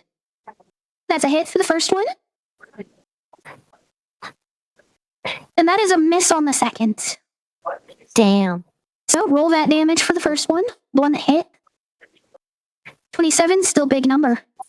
As you manage to take off another one of that one's tentacles, it is starting to have difficulty maintaining its form. You still have that free bonus action attack if you want to take it with an unarmed strike. Yeah. Damn. You go to throw the punch and your arm reaches its full length, just about an inch short of actually making contact. You misjudged your distance on this one. Don't I have key point? Nah, it's not worth using. That's what I was gonna say. You could use a key point if you wanted another, but you do only have 2 of those to work with. I tried. Don't use it. It's fine. You don't choose my Twilight. movements. You want to use Sorry. a bonus action to throw another rock at this thing? Yes. Okay. Please. Roll that plus 13 to hit. Get him. Good, I'm Even though you have to roll a 1 or 2 to miss, you should hit it this time. You do have disadvantage though, Twilight, so you have to roll twice. Come on, that was a What's kick-ass Geraldine roll. doing?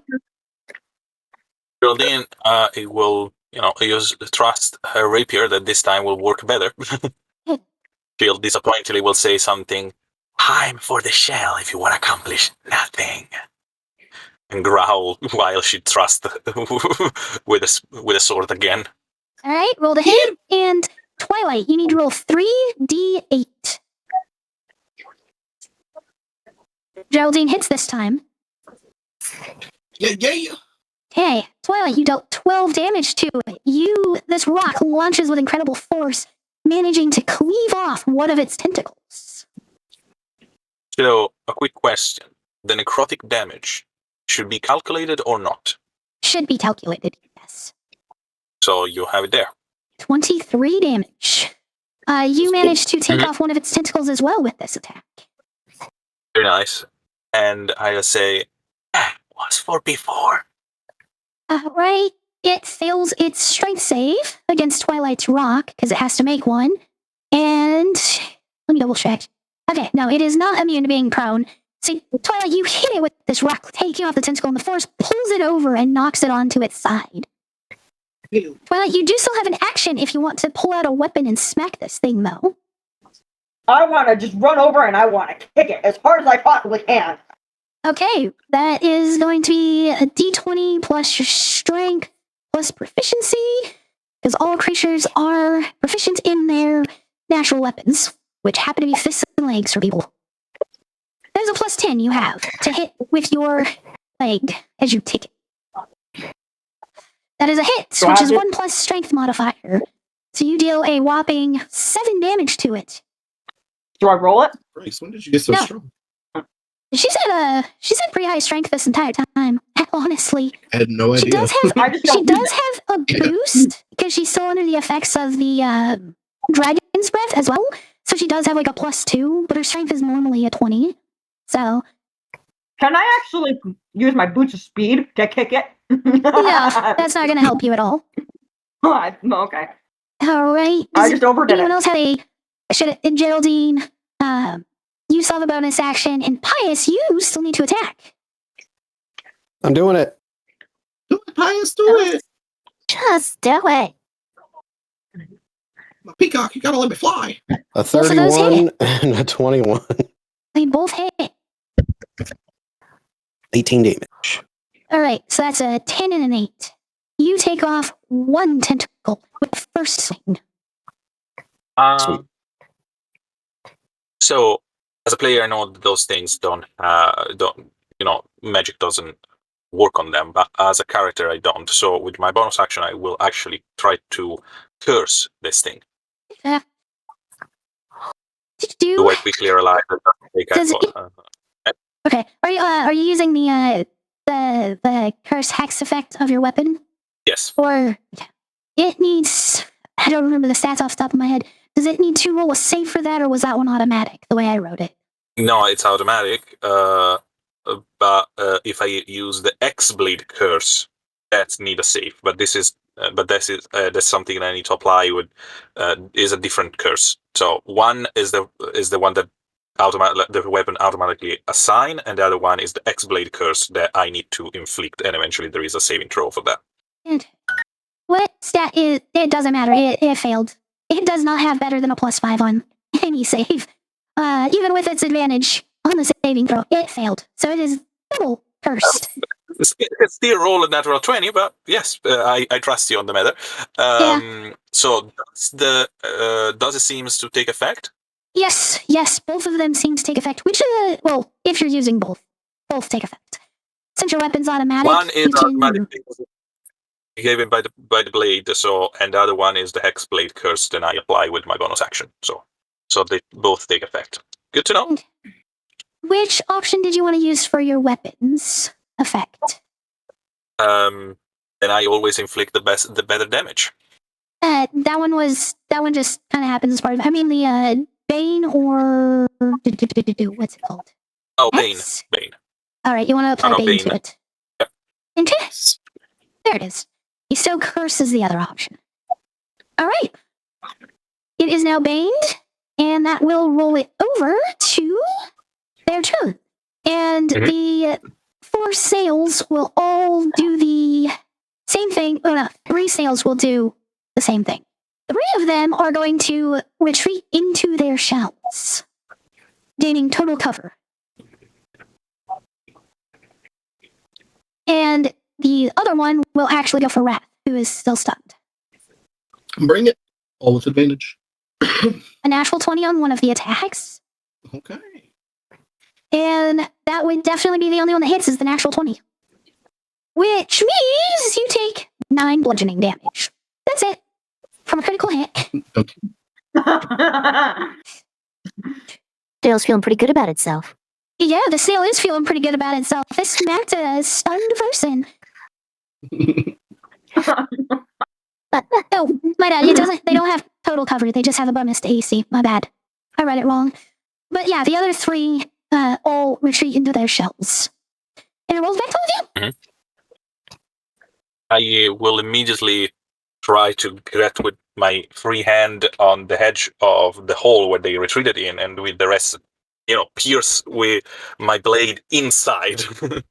Hell yeah. All right. So, Roll 21. to hit, Geraldine. You have advantage. Sorry. Yeah. You're breaking down a little bit. 21 still hits, even with its AC bonus. Okie dokie. Oh, let me switch back over here to screen. So yeah, that should be better. Yeah, you still hit. Even with the AC bonus, it gets you still hit. Just give me 1 second. And I need to write down all the... I'm going to roll it twice and choose the best one. In this case, the 30 damage. You plunge your blade directly into the hole, piercing through as deep as it goes. And you feel like you hit some core of its essence when you do so. And it just bursts and disappears as you do. You have eaten enough magic for today. And I turn towards the next one. All right. Wrath, you are no longer stunned, of course, because that ended with their turn. Wrath takes the impact of the bludgeoning impact on his chest and kind of huffs and shakes his head, and then lashes out with a claw to grab it, essentially, to cast Shocking Grasp. I have disadvantage on this, right? You have a normal roll, because you have advantage from flanking, disadvantage because of its shell. Gotcha. So 30 in that case. That is a hit. That is 15 points of lightning damage. And as I grab it, I kind of pull it close to me as if it had a face to intimidate. And I just say, tickled. And I'm going to, as a bonus action, use a unarmed attack. So you don't need to make the bonus action attack. As you grip it and you're pulling it closer and the lightning surges through it, it bursts and disappears as you finish your statement. Looks up and sees Tempest on the other side of it, nods a thank you, and then dashes to the nearest one to make the unarmed strike with. All right, that would be Pius's. And you can get your flanking off of it. Sweet. 20 to hit. That hits. Meets it, beats it. 8 points of bludgeoning damage. It is having extreme difficulty keeping its form, but it is still up. Wrath just runs over and strikes down. Pius, you want to finish beating down this one in front of you then? I would love to. And you have advantage from flanking. First The first attack one is definitely hits. Okay, I'll just go do 1 attack at a time. That's 13. That first attack smashes down through its shell. You see it splinter as if it were a real shell as you crush that more soft body inside of it, and it bursts and disappears. There's one left. That is Twilight's. Mine. May I go, please? Do it. She's gonna pick hers up because she knows she hates these things, and she's gonna pick it up, and then she's gonna cast oh my god, frostbite into it. All right, so it needs to make a save. Let me get there. It has advantage on the save. It still fails. The save is definitely lower than 20 total. So you can roll your damage, which frostbite is D8, I believe.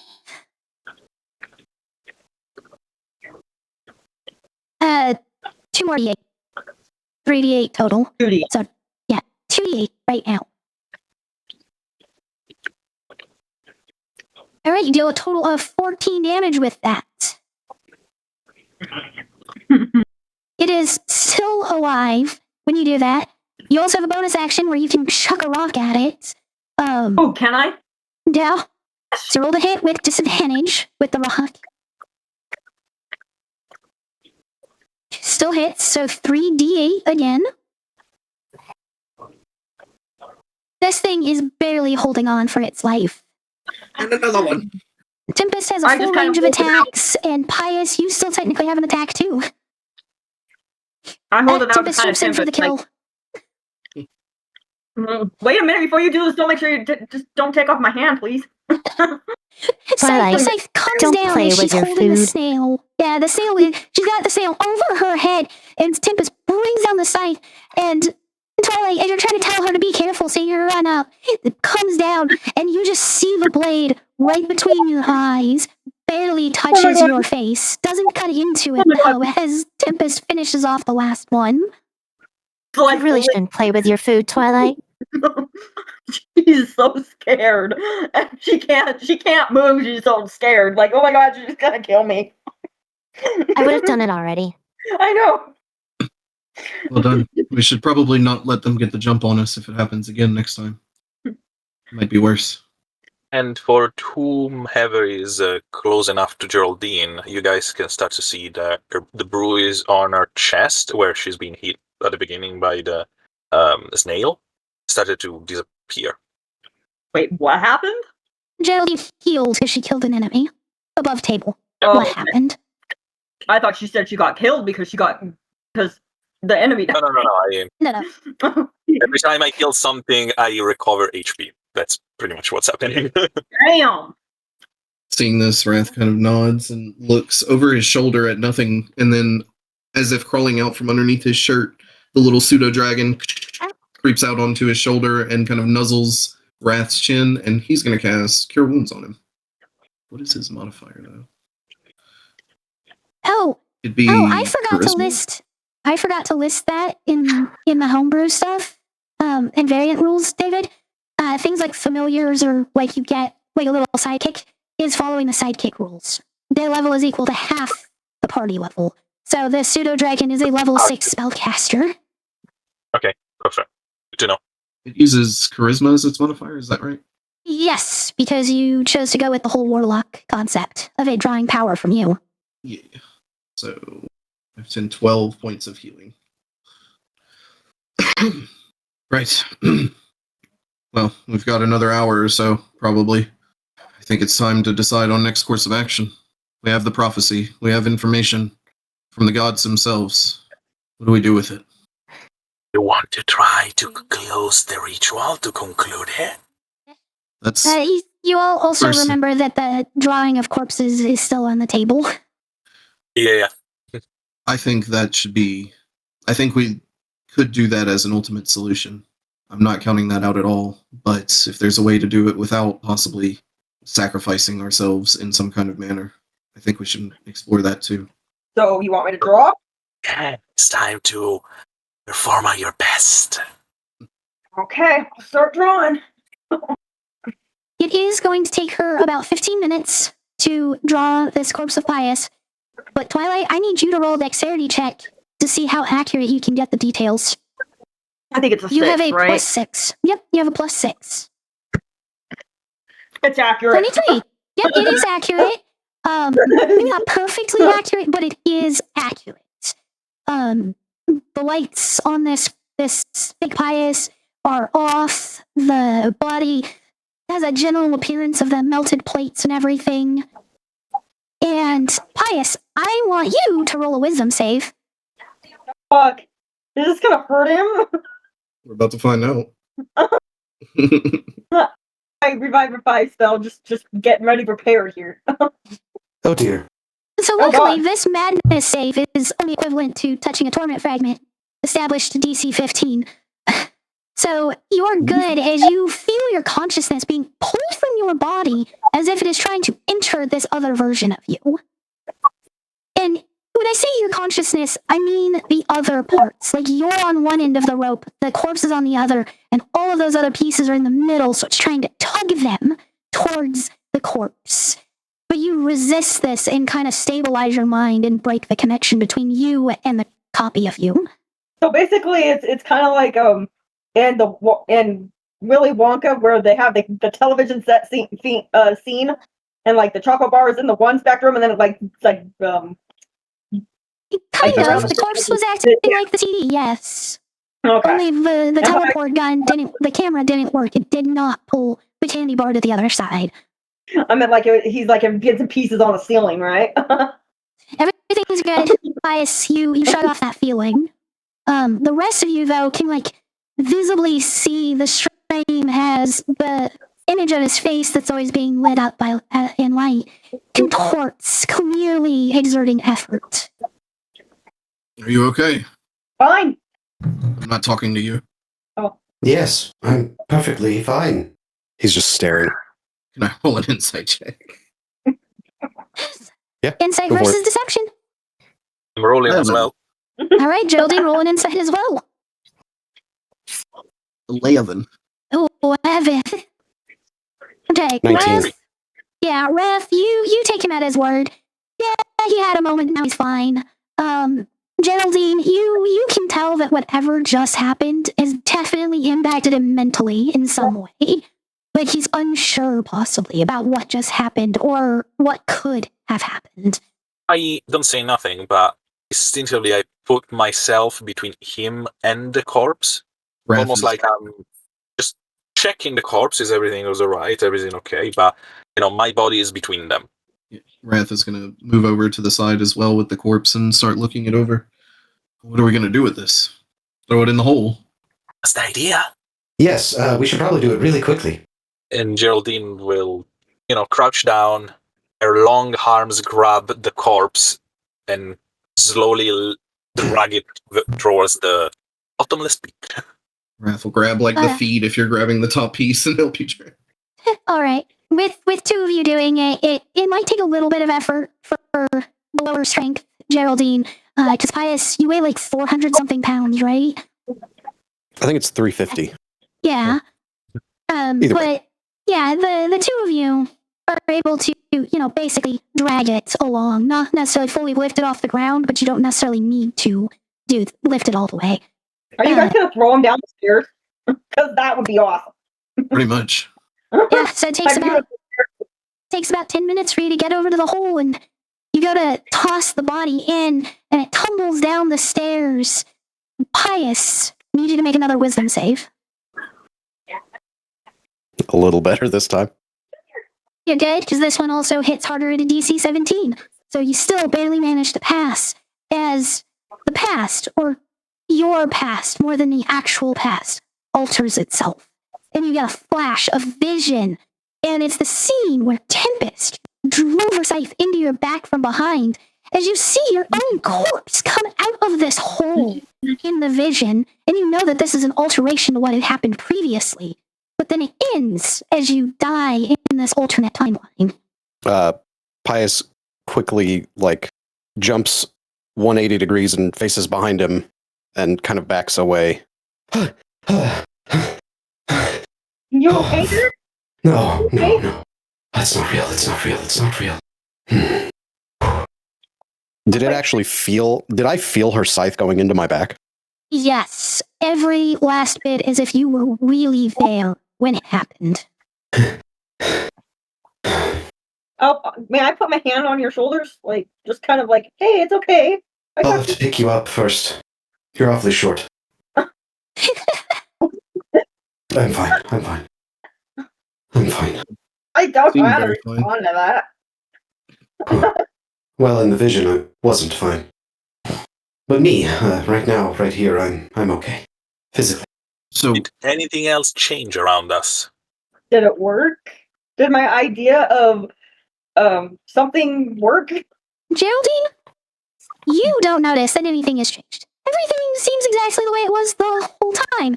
The rest of you have dual memories, 2 separate ones since you've walked into this valley. And those lines that connect the Shinto shrines that form the star in the pentacle, they're wider by about 1 foot now. So it did work. Well, it certainly did something. All right. Tempest, you want to be next? what? Well, I gotta draw Tempest's corpse now, don't I? We don't know what throwing that in there did, other than widen these pathways. Rat's going to point to the ones that he sees are wider now. Right, but I mean, it's more than what we had, Wrath.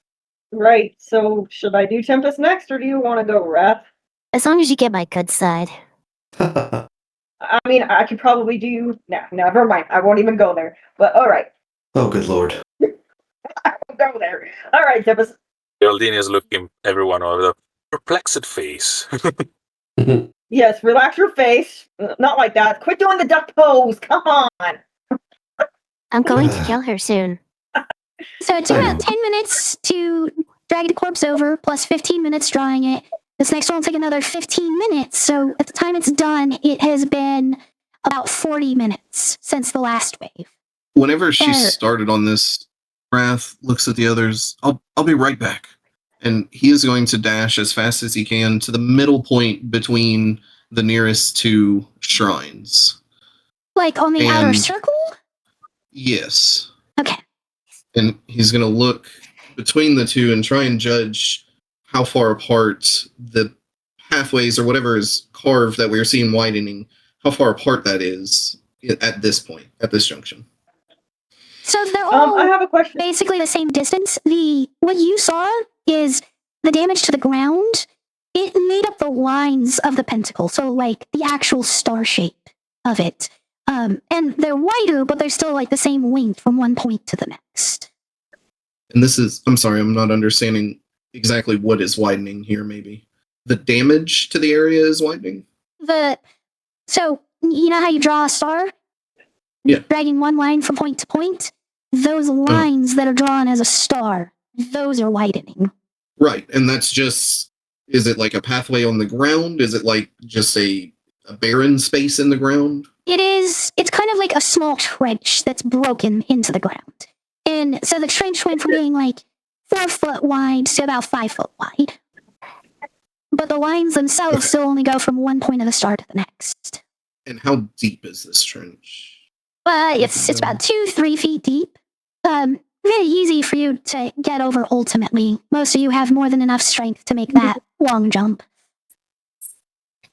So it's 2 or 3 feet wide and 2 and 3 foot deep as well? Is that right? It's about 5 foot wide, 3 foot deep. Gotcha. Okay. Sorry, I needed to visualize this. No, you're good. I have a question. Is the star actually at the starting point of each statue, or is it like in the room where the black hole is? The hole is the center of the star, and the shrines are the points of the star. Okay. Do I need to make another roll to see how well I Yes, do you need this? to make another dexterity roll. It's another +6. Sorry, kitty. As Wrath comes back, are they finishing the last touches on the body? Or have they already finished it? It's been about like 10 minutes. She's almost done with it. I did a lucky. All right, second point of lucky. You did an overall good job. As you finish it though, you realize that the skull, at least the wolf skull she wears, you did a pretty piss poor job on that. So you just kind of take the skull off, and now there's just a copy of Tempest without the skull, without the wolf's skull. She still has her own skull. Yeah. Just deflated head. It looks like a potato. Oh, potato. Yep, but otherwise, another pretty expert work, surprisingly, from her. As Wrath watches you put the finishing touches, you know, we're kind of giving in to that prophecy by doing this too. Life for life, the power of mankind wanes. Yeah. Just saying. Still trying to put all this together. Well, you know what? What? You're next. I draw you next. All right. Very unceremoniously, sorry, words. I grab a corpse of Tempest from behind the neck, and I toss it into the pit. Wait, doesn't Tempest have to roll something though? Or no? No. Tempest doesn't experience what Pius did. But Pius, as the body goes down and into the hole, you need to make another wisdom save. DC 17 again. Wait, I'm confused. Why? Pius is a look at special Pius. being. Okay. Fuck me. Oh no. Nothing but 2s and 4s on this goddamn roll. Oh no. The dice wants to So- tell a different story. I guess so. So you...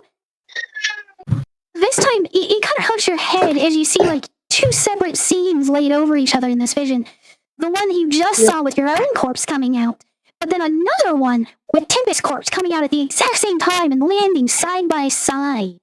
And you have that same, like, your life fading and ending from the first one, but the second one that's happening simultaneously, Tempest pulling her scythe out this time, and just gasping, and you hear, "But how? What happened?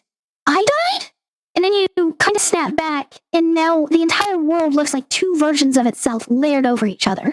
For the next hour, you have disadvantage on anything based on sight. Fuck. I think we should stop doing this. No. We should keep going. Do you not see yourself? You're in no state. He's definitely doing something. I'm not sure if it's working. I think I'm the only one that's strong enough to handle it. I look around. Has that trench widened any further? No, but you are close enough to see that it has gotten deeper this time. And like before, Geraldine, you're the only one who doesn't notice the differences. It's just been this way the whole time to you. These trenches are connected with what we're doing somehow. How deep does it look like it's gotten? It's deepened by about a foot, you'd say. Wrath takes his blade out and kind of sticks it down until he hits the bottom. Shh. What are you doing? This is deeper than it was originally. Yes. It is not. What do you mean? How deep does this look to you? Was a moment ago. How deep does this look to you? Deeper. It Geraldine, looks very deep. it's basically been about 4 foot deep from the beginning in your eyes. Still Can I only repeat 4 that? feet from what you see. That doesn't make any sense. Am I the only one who has seen it change? No, No. I see it. Do you want me to keep going? Should I stop? What do I do? Hold on, let's figure this out maybe. I mean, I can mold Earth. And I don't know mold if that'll work. There's powerful magic here at play. It's for sure. Time magic of some Pius, sort.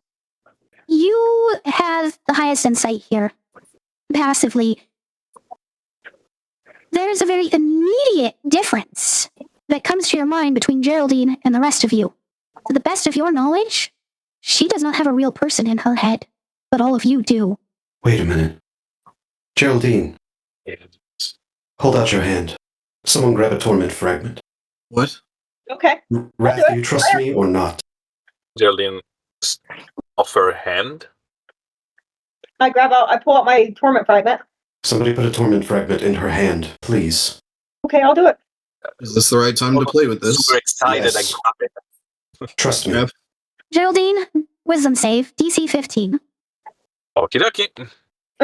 We're gonna kill her. Yeah. Just wait. We Wait a should have done second. it with the hope fragment. Intact. 27.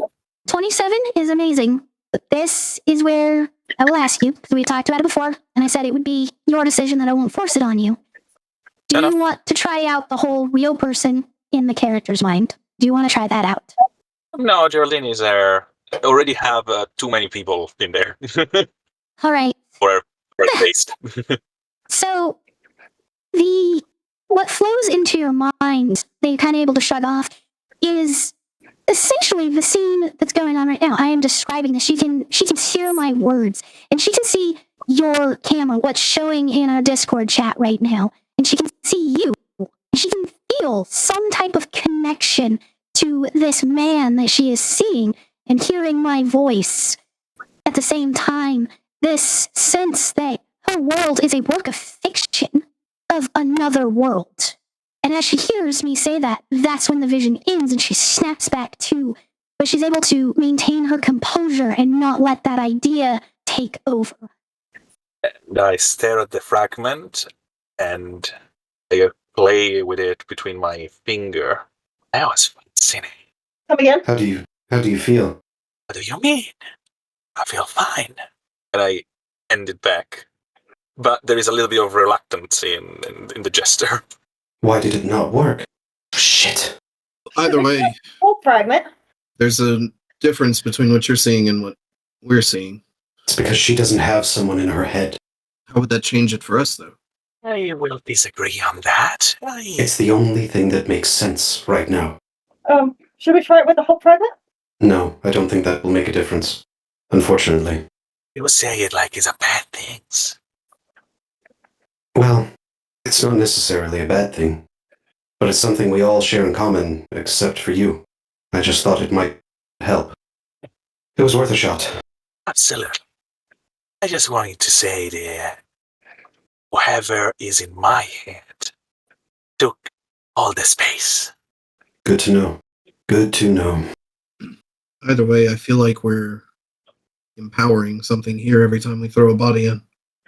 To us, it looks like clarity in the lines drawn, and he points to the fissure in question. So you mean that if you throw my body in there, there is a chance that nothing will happen? That's probably true, actually. Yeah, come to think of it. You haven't been in any of the visions. You're an anomaly. You can say that. Well, I don't mean that in a disrespectful way. I look at him like with a face that say everything about the fact that I in the joke. Oh, sorry. Social cues. Right. Well, should we try that next? I'm running out of ideas here. You want me to try? You want me to try drawing Wrath, or are we trying something new? No, let's try Geraldine, if any. Oh, Yeah. So it's been about Okay. 50 minutes since the last encounter. It's going to take her longer than the remaining time before the next fight. Maybe we should wait then. Oh, wait a second. We said 15 minutes twice, so it's 30 minutes plus another. There was the 10 travel between the two. Here. Yep. Yeah, There's been to about drag the 10 first minutes. Yeah, there's been about 10 minutes of in-game discussion as well. Bring it to about 50 minutes. As well. Okay. Yep. Yeah. So if she go fast, she will finish my drawing at the cusp of the fight, pretty much. Yes, If she and go a little of bit course, if faster. she tries to speed through it, that will also reduce her chance of success.